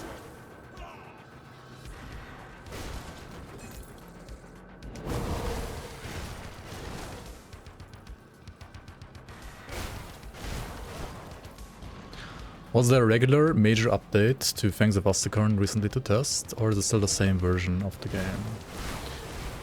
Yes, there was a major update for the Fangs of Astakarn playtest. Most of which I cannot show you though on stream. I can only show you like new items that I'm finding while playing the game, like this one. Gem of Eternal Binding.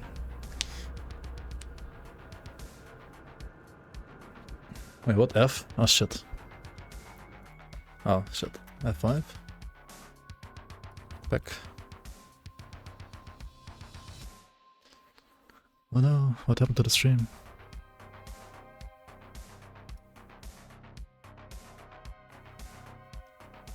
Yeah, Zentai sniped my stream, right? Because I was gonna show some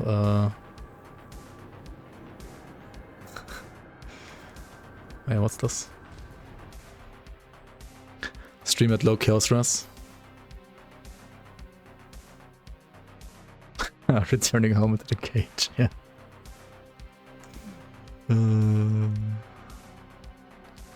Yep.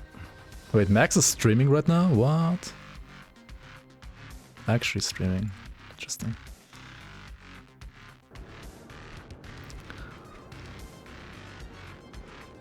Why play Grim Dawn? Hello. Because it's a good game.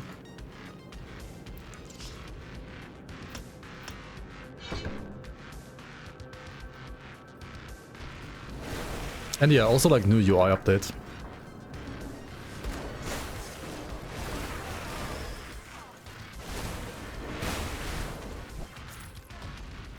And some new item spoilers for you guys.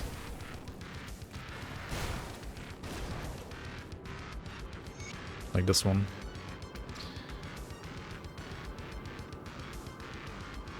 And couple others. You don't mind the UI update, but you have some small feedback for it? Let's go. Bring it on. Or post it on the forums, even better. Yes, Nervous 89, there was. There was, yes.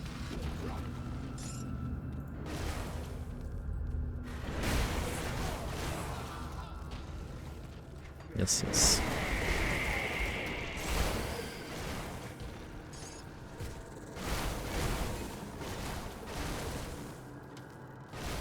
Not to test publicly though, right? Like I can't show you everything. Like 99% of what they updated I cannot show you. I can only show you like some... maybe like balancing they did to Berserker. Or... there is like a this one is new, I guess, or like you don't see this in the Grim tools and the old Grim tools. You can also play Chaos Raven by default now, not just Chaos Werewolf.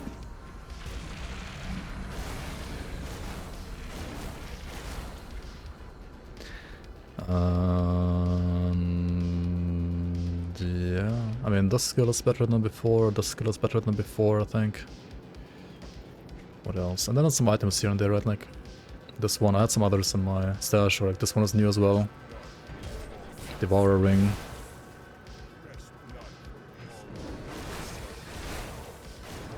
Able to scale the bar. Do you mean the bar or the orbs? You're an orb gamer, right? I mean, the orbs are way too small, and I completely agree. I mean, you see the icon size of Field Command here, right? The icon size should be the same with the orb UI, and everything else in the orb UI should be appropriately bigger than it is right now. But if you go to the orb UI, right? Why the fuck is this so small? And everything else is also as small as this icon, in my opinion. Like, scale this icon up to what the icon is like in this UI, and then scale everything else also up the same way proportionally.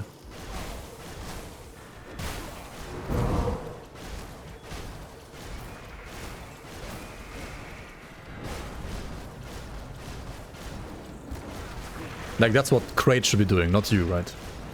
I mean, when you do the UI slider here,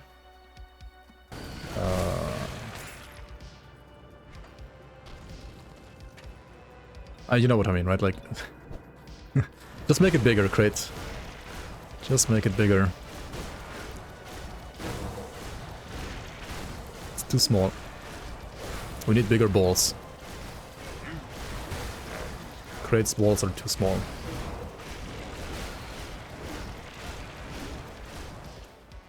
I think it's time for a War Cleaver, isn't it? Still haven't found one, what the hell? It's gonna like almost double my damage once I find a War Cleaver. An Obsidian War Cleaver is what we want in this build. Which can be dropped by the Chthonian Tyrants. Of which we haven't met too many so far. There's some from the like totems. But otherwise, most of them are rather neck 4, so like after this boss.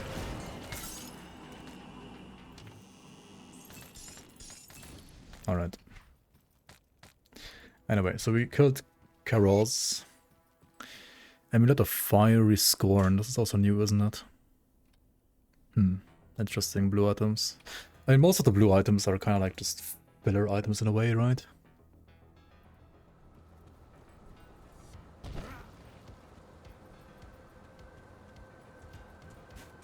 Oh yeah, the one... Oh yeah, that's the one you meant earlier. Somebody else in chat also said it earlier in chat.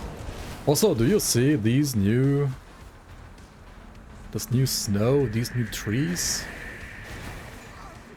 You see these footsteps?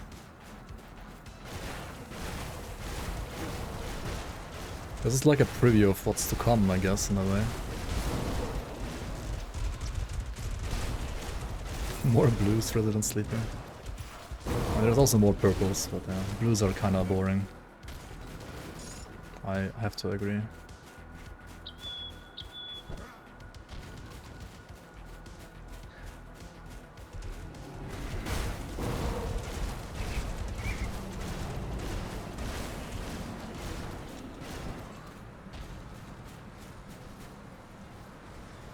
Okay, anyway, let's check out the secret ruin that we were talking about. It's at Broken Hulls. Maybe we're lucky and find a cleaver there. And if yes, I guess we could have went here already like way earlier, like already in Act 2, right? That was kind of my bad for not remembering that. Why are blues so bad? I mean, look at their stats and then you know why. Not all are bad, but many are kind of bad.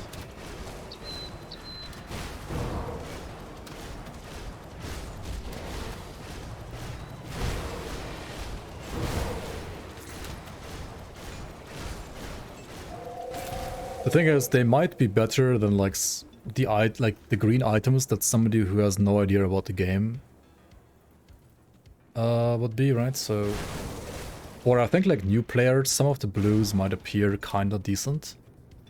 But if you actually know like what FXs to look for in greens and what items to pick when it comes to green items, then you will most of the time, not always, but most of the time find green items that are just better than blues. And these new blues here,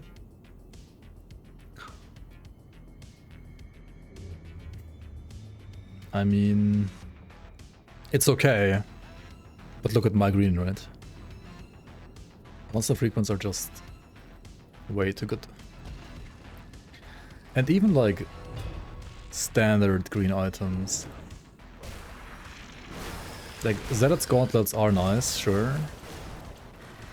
And I am using them right now, mostly because of the chaos resistance. But some item like this can also be better, like easily.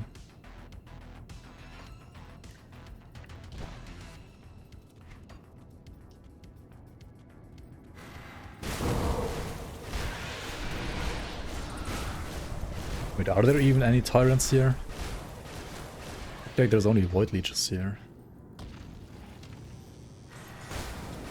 Like these small guys and then the void leeches. Are there any tyrants spawning here even at the end?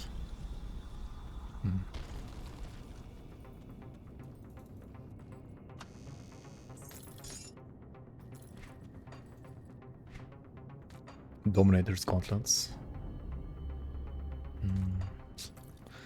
300 armor though. The suffix, the prefix sucks though for the squad right now.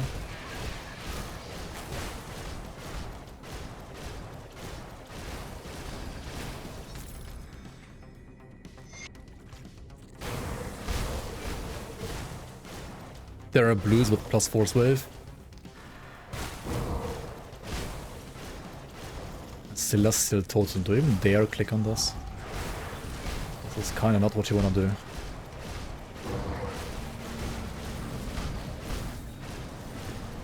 Especially not on veteran hardcore. And you do this like once you're like well geared. Before that I feel like it's a waste of time.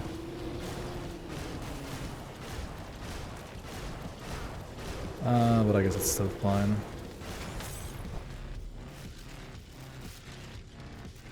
Okay, 5 billion items. That I should pick up. Okay, let's go and sell real quick.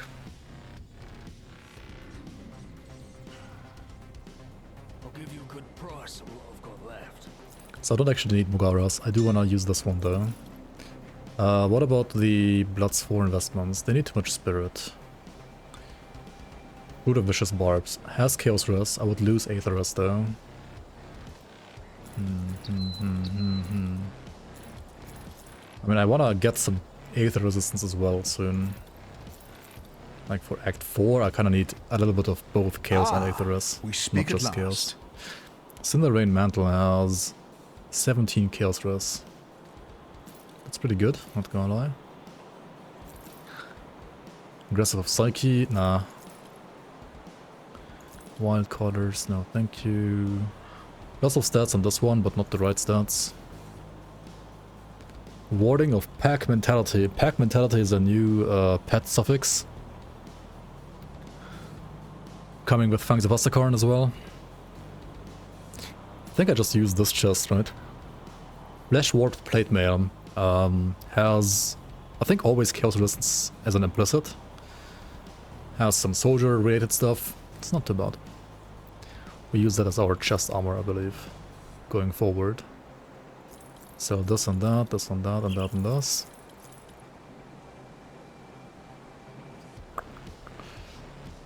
Gonna try to hang on to my belt with like the Forcewave bonuses as long as possible. Blue pants can be pretty good though. Okay, there's like some slots where blue items can be good, like shoulders I guess, pants, gloves sometimes too. This one is not good for this build, but I'm gonna keep it because it's like a new item that I haven't seen yet. Sell all of that crap. Just sell all the chests here, I think.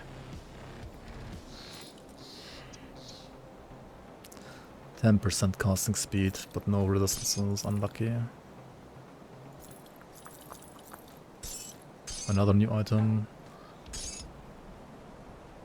Impenetrable of Udin's Flame. I mean, that's not bad actually, it's not a bad chest, but it's not a flesh warp plate mail, so it goes into the trash for now as well. Okay, cool. Let's change the shoulder component. Tinkering is my specialty.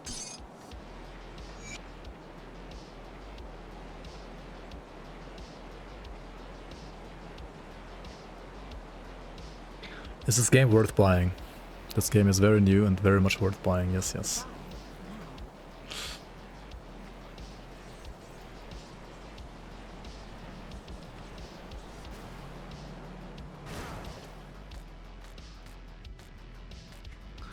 Okay, is this game worth frying?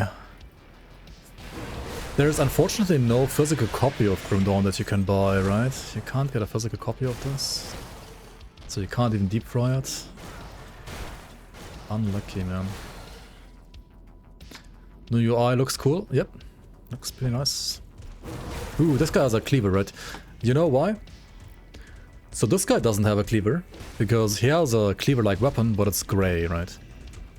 This one is also grey, this one is also grey, this one is red. So he actually has the weapon equipped, and when you kill him, he will drop the weapon. There it is. GG. Look at this, plus 8,843 damage per second. Okay, dude. Requires level 40 though, unlucky.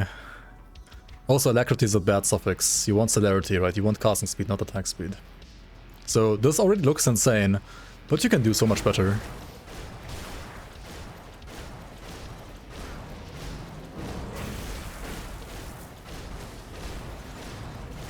This guy, yeah, also kill all his crystals instantly, right? But I mean, we're gonna kill some more of these dudes soon in the next act, and then get lucky with maybe some better drops. Hey, there's one more here actually, this one has another one. Earthbound is great, but of Scorching is unfortunately fire damage, and that's useless. Also here, this guy drops a cool blade. It's getting filtered out by my loot filter, but it's a very cool one-handed blade. Looks kinda nice too. It's also for soldiers actually, but like a different kind of soldier. This one, okay, it is Earthbound of Scorching. Of Scorching is a fire damage suffix which does nothing, but Earthbound prefix is good, because it also has this Earth Ward thingy going on for it, which gives you like regen and armor, and I think also like adds some physical damage. But more importantly, this is a level 32 weapon, so I can equip it right away. So I instantly get like 7,000 more damage. Easy clap. Very nice. Best Forcewave leveling weapon. Yes, if you want to play two-handed physical weapon, like Forcewave, then this is by far the best weapon. You play this one from whenever you get it, all the way to 100. And even at 100, you play it until... I mean, there's like Stonefist Rebuke, which is a legendary weapon, which is fine and can be better than a Obsidian Warcleaver with bad rolls.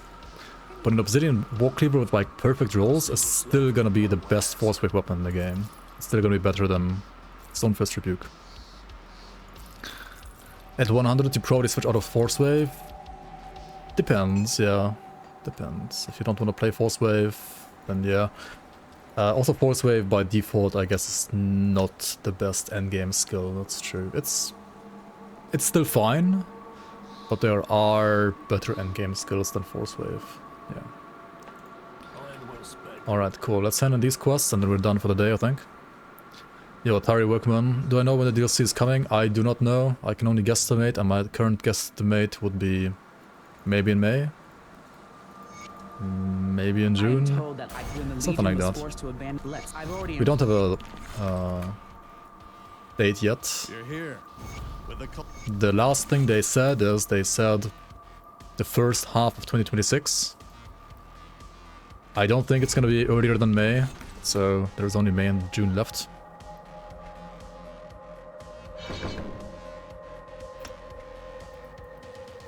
Is there a better weapon for cooldown Forcewave? I'll give you a good price on what I've got left. For two-handed cooldown Forcewave, no, but for like one-handed shield cooldown Forcewave, which is what you usually play when you play cooldown Forcewave, yes, very much so.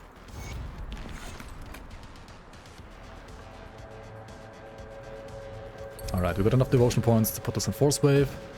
You want to put your active devotion points to a skill as soon as possible, because they will start leveling with you once you assign them. If you don't assign them, they won't level. And yeah. I mean, so far we only have one. So we put it on whatever we're spamming, which in this case is Forcewave. Safe storage. No questions asked.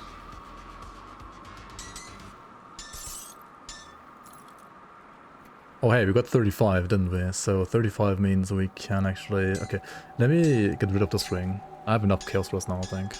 We can do some, because we're getting even more here anyway. I really need Aether Resistance now, actually. So maybe I go back to... these boots. They have, like, no armor, though.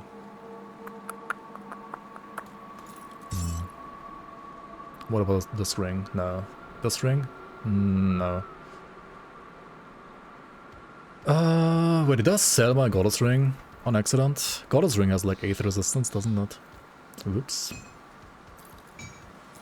I think I should go back and maybe kill Goddess once more next time we're playing. Let's go with this, actually.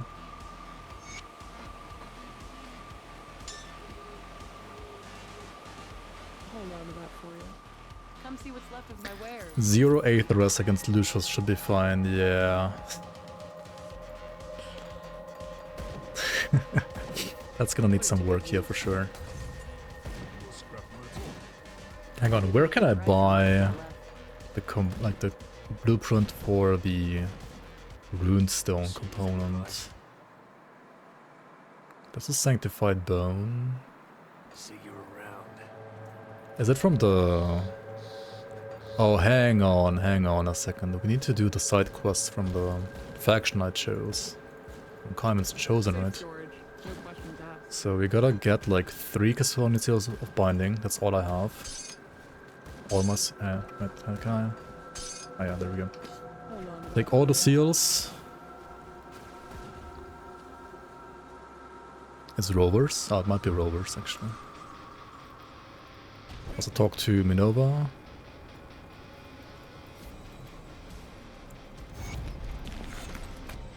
On which level do you drop Locar set when leveling? At level 94.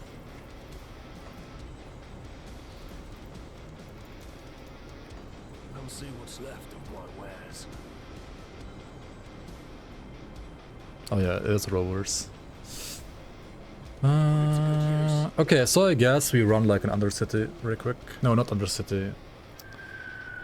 We run Steps of Torment up until the shrine to get another shrine, another devotion point. And to get some reputation with the rovers because we're killing undead. But this Aether pool is definitely scary for me right now with 0% Aether as solely.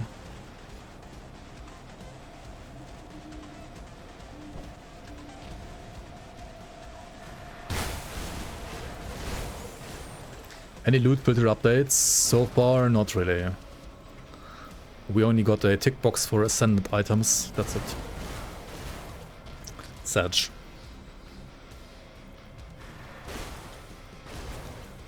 Map tabs in Grim Dawn. I mean, for waystones and keys, especially in the league, I think it would be nice. There's a video about this build. There's a super old video about this build, yes, which I do plan to update. But if you're not playing the expansion yet, which obviously nobody is, then I think you can still kinda just use that old video, yeah. It's just like called How to Level a Soldier, Forcewave Soldier or something like that.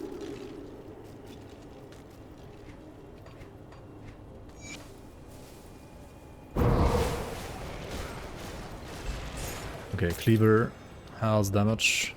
Very nice.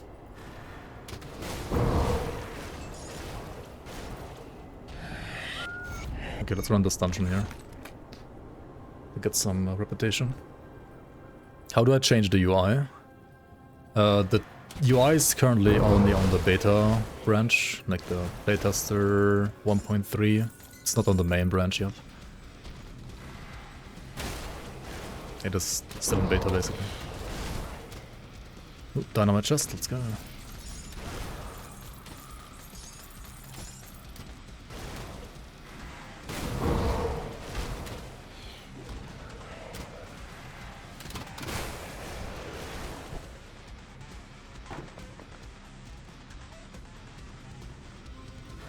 If you switch to the testing branch, make sure to back up your saves, guys.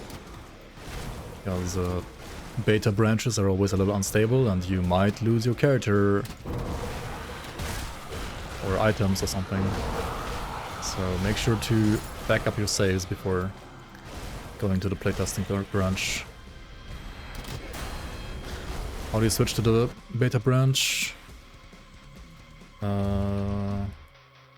Does this work? No. Okay, hang on.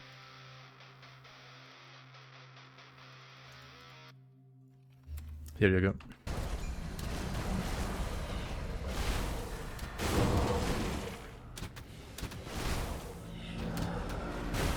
It works only on Steam though, right? So if you're playing the game on GOG, for example, then no testing for you, unfortunately.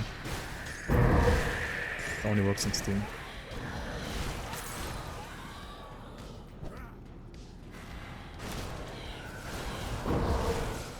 I think.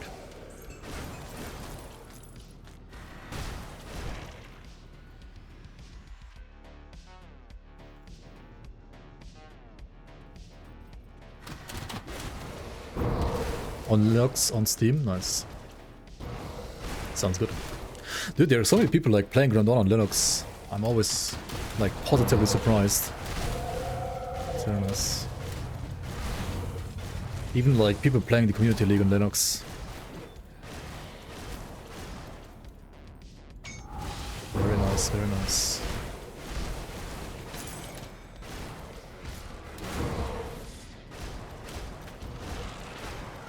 And honestly, like, fuck Windows, like...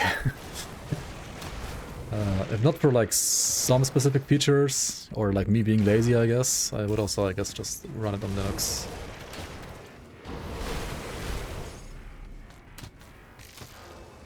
Like, my PC is still on Windows 10, and I don't wanna, like... upgrade to Windows 11, honestly. I might maybe just, like, switch my PC from Windows to Linux as well. Maybe, I'm not 100% sure yet.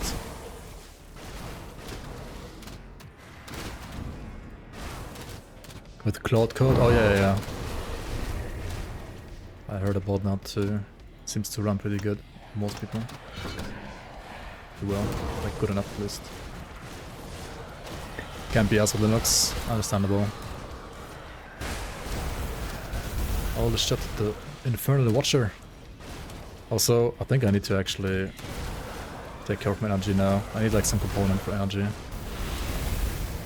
I thought I'm not gonna need it for Forcewave, but I think I do actually. Yep. If you get like, maybe even ectoplasm. Just smack an ectoplasm on my forehead for now, and then later on switch to, say, like Arcane Spark, for example. But I need to get some reputation to get the blueprint to farm Arcane Spark. Oh, I know why, right? Like this weapon gave me another +4 to Forcewave and +4 to Internal Trauma. And because it's like a way higher level now, it needs a lot more energy to cast. So the weapon does give me a fuck ton of damage, but also it does increase my energy regen, like energy consumption by quite a lot as well. Do I have every achievement? Yes. So, yeah. Something to consider once you have the cleaver and so many skill points in Forcewave, you will run into energy issues. I need to wait for the fucking pot, what the fuck. Yeah. Which means you need to either run ectoplasm, which is like the kind of like makeshift solution, I would say. Or you, well, ideally at some point you can get the Arcane Spark blueprint to craft Arcane Spark component, and then put that in your metal or amulet. I think metal is best for that. For now, though, let's go with this. Do I have a Chains of Oleron? Maybe for my chest. To get some more OA. Safe storage, no questions asked. I have one. Okay.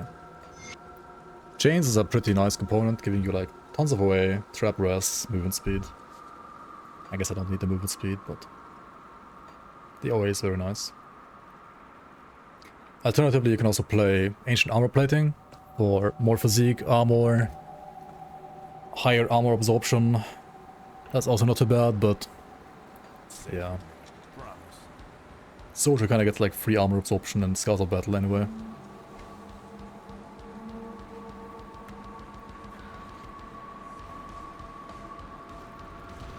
See anything you like? Okay, so running Steps of Torment should have given me enough reputation to buy blueprints with the rovers. But since we're here, we can also do the same for Devil's Crossing, and Devil's Crossing has actually the blueprint for a belt that has +1 to all skills and Soldier, right? So now if we search for Soldier here, we can craft the Devil's Cord, which is big. Big, big, big. How much playtime do I have in Grand Dawn? Yes. Wardstone. Okay. So now when we craft like non-components, this feature comes into play. Right? The Devil's Crossing Smith, at least Angram, if you choose the other one, it's gonna have different bonuses. Will give you 1 of 3 bonuses at random: Pierce Resistance, Armor, or Physique. That's really good for endgame. But honestly, right now,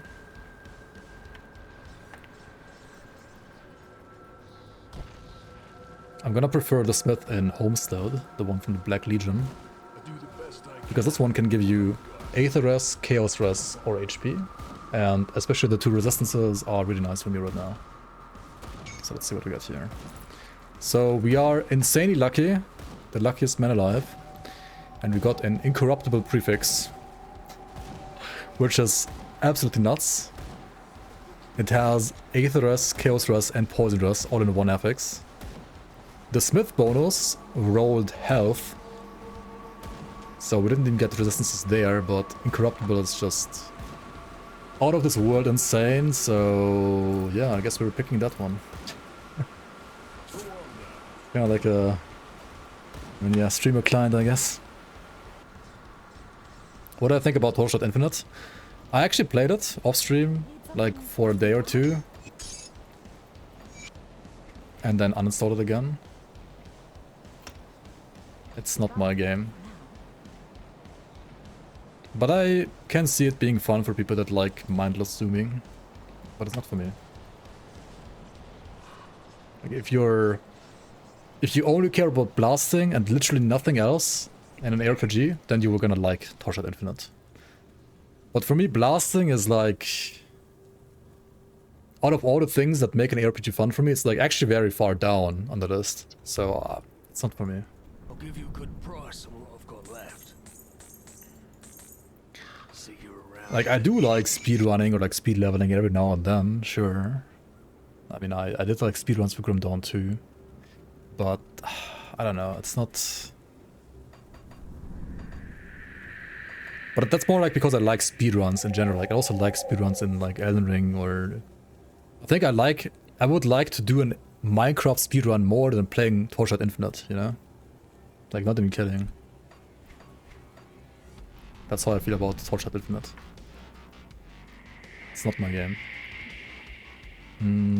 Okay, let's go and hand in the quest here from Father Kaiman.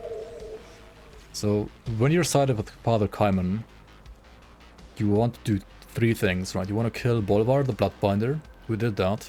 You want to have 3 Chthonian Seeds of Binding. I have that, but like in my stash right now. And I want to kill the guy in Fort Heron, right? This one over here, the Necromancer that I also killed. So in the past, you had to have Chthonian Seeds of Binding in your inventory here. And I'm not sure if they changed that, so I want to try it out. Are these the seals? So it pulls the seals from your stash now, even on a quest. That's some cool quality of life, coming with 1.3. Alright, so it works. That's insane. See anything you like? Iron well spent. And you know what? This quality of life is gonna be free for everybody, because it's coming with 1.3. It's not bound to the expansion. It's not like... What did I post on Discord the other hour? Diablo subreddit in a nutshell.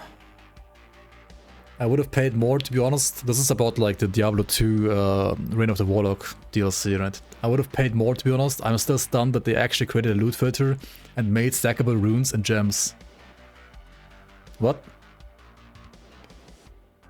This guy would have paid more than 25 or whatever it is in his currency, dollars or euros, whatever, for being able to do this and like have fucking loot filter, have this, huh? What? It's like for them it's like some kind of like insane tech to do this. That's like never seen before or something. Like what the fuck?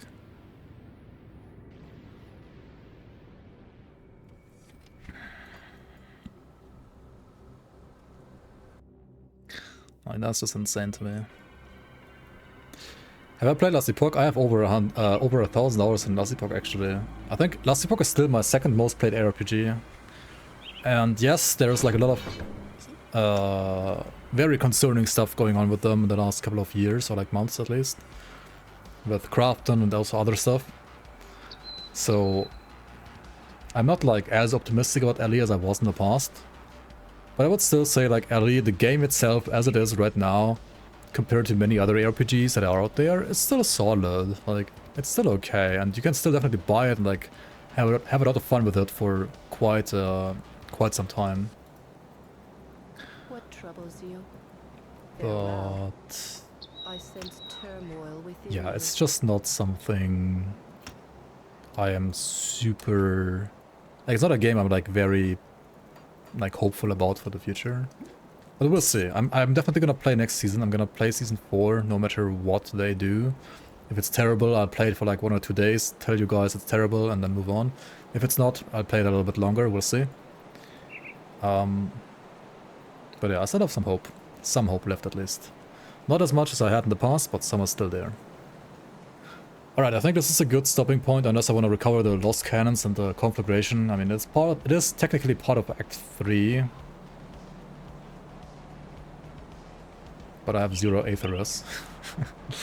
Hold on, I was gonna buy a runestone from the rovers. I think I did that, didn't I?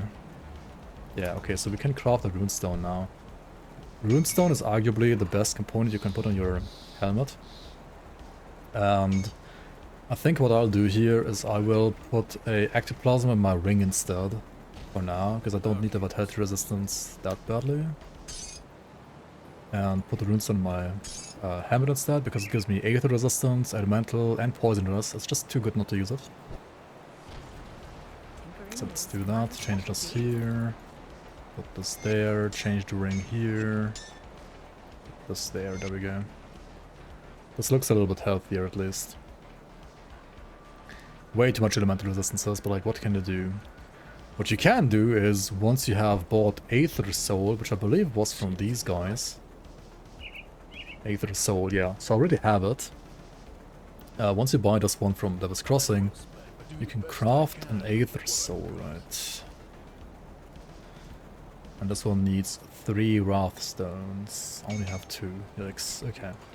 What do you do when you're out of Aether Crystals? You go to Warden's Lab, Like, you need to reset your game first, of course, but I think I already did that at some point. You go to Warden's Lab and you just do this right here, right? You run here, kill some crystals, If you're too high level, I think I'm like barely there still. Like, I'm level 37, the crystals are level 31, as you can see. They don't scale like all the way to you, like with you. If you can't get crystals from these anymore, you will have to go either to the conflagration where I'm going now, but for which I want more Aetheress, or you need to even go to like Immolation, which is even worse. So yeah.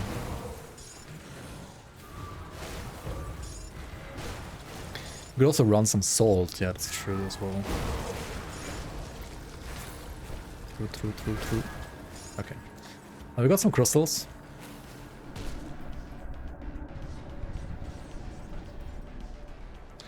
TLI is for me about zooming all the time since low numbers change as you go deeper. Yeah, for me that's like kind of boring content, I don't know.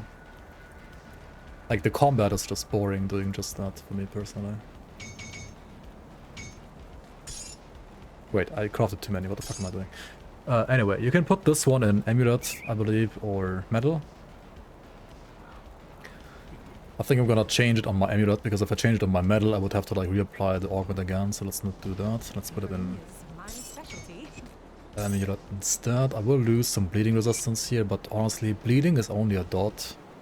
And if you have leech, you can always leech against it, or like regen against it. I do also lose some movement speed, losing the what's it called again? The Ward Stone. But I have enough. Because now I'm up to Oleron's Rage, which gives me movement speed. I also think I have enough movement speed from the tree here. So yeah, that's nice. 400 hours in and you still haven't dropped Eye of the Storm recipe. Are you spam farming totems or what are you doing? Got any more scrap metal? To be fair, you can also go for Menhir's Bulwark, right? If I had the Goddess Ring, which I think sold on accident. Menhir's Bulwark might be better actually at this point. Totems and Ultimate, yeah, okay.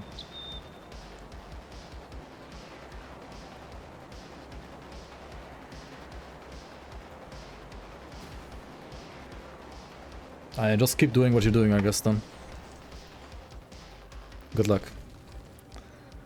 Or you can also run Shattered Ram if you're strong enough for that, right? Run SR, run totems. But for SR, you kind of want to be able to do, like, something higher than SR 20 at least, I think. And then farm, like, 2 shards. Something like, I don't know, 30 to 31 is, like, the best. Farming, but you can also like do some lower shards, which should also yield some decent results for blueprints. If you're not strong enough for that yet, yeah, just do some more of the totems, I guess. That's fine too. Do I have any build for update 1.3? Honestly, I would say like most of the builds I have on my YouTube are still totally fine for 1.3. 1.3 didn't like magically completely change the game all that much. There's some balancing here and there. Also, I recently showcased the top 20 builds of the patch 1.2.1.6, which was very, very recent. Those aren't my builds, but they're still like really good builds, at least, especially for softcore. Holy moly, I don't have enough Aetheress to tank all of that yet.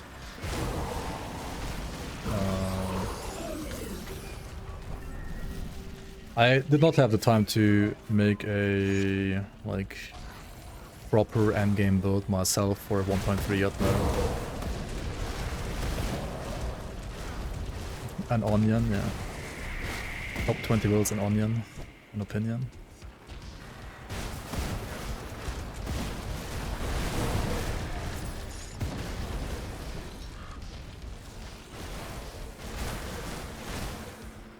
I mean, I've made some builds for like 1.3 Fangs of Astakarn, but I can't show you those yet.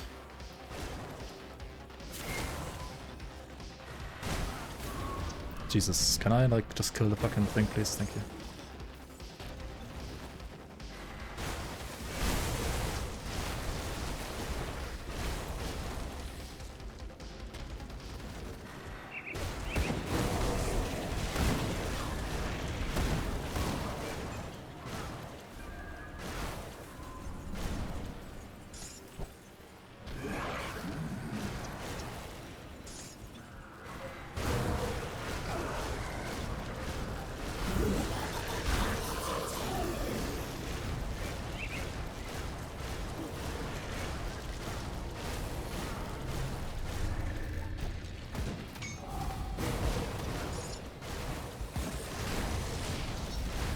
Fuck, there was like 2 mobs spawning from this one. What the hell?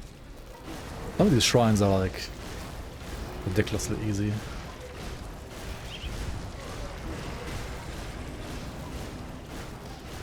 Okay, I still have a little bit of energy problems to repair. Yeah, let's try to check out what we need to craft an arcane spark as well. Arcane spark, arcane spark. Let's see over here. What skill to use for conjurer leveling? You can do either Dreek's Evil Eye as well, like Acid Dreek's Evil Eye, or you can do Vitality Sigil. I do have a rather old but still working Vitality Sigil Conjurer, like starter build. See anything you like? I think either of those two should work nicely.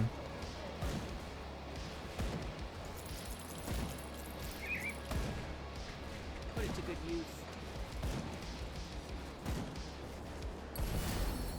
Let's just finish Jackal for now.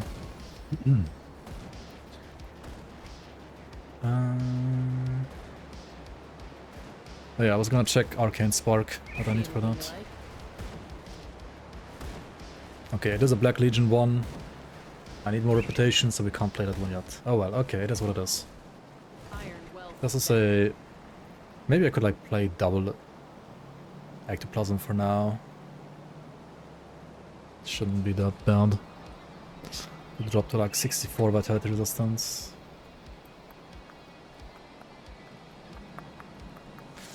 What do I wanna go for next year? I think Ozad. Maybe pick like Throne maybe for resistances. So Throne, Ozad.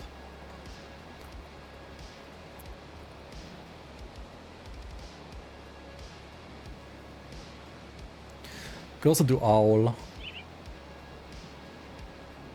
Owl, Ulzad is also fine. Cunning Spirit, skill, energy cost reduction.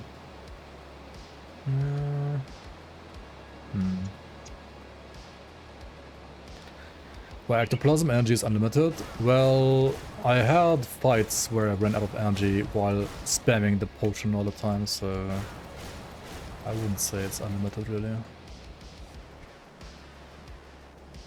Not quite yet. I hope they improved the devotion visuals a bit. Did they? I don't think they did actually. It's like still the same.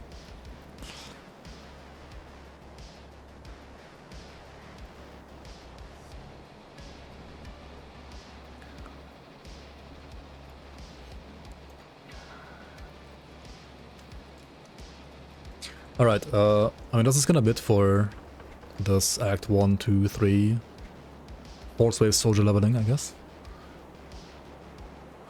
Thank you so much everybody for watching.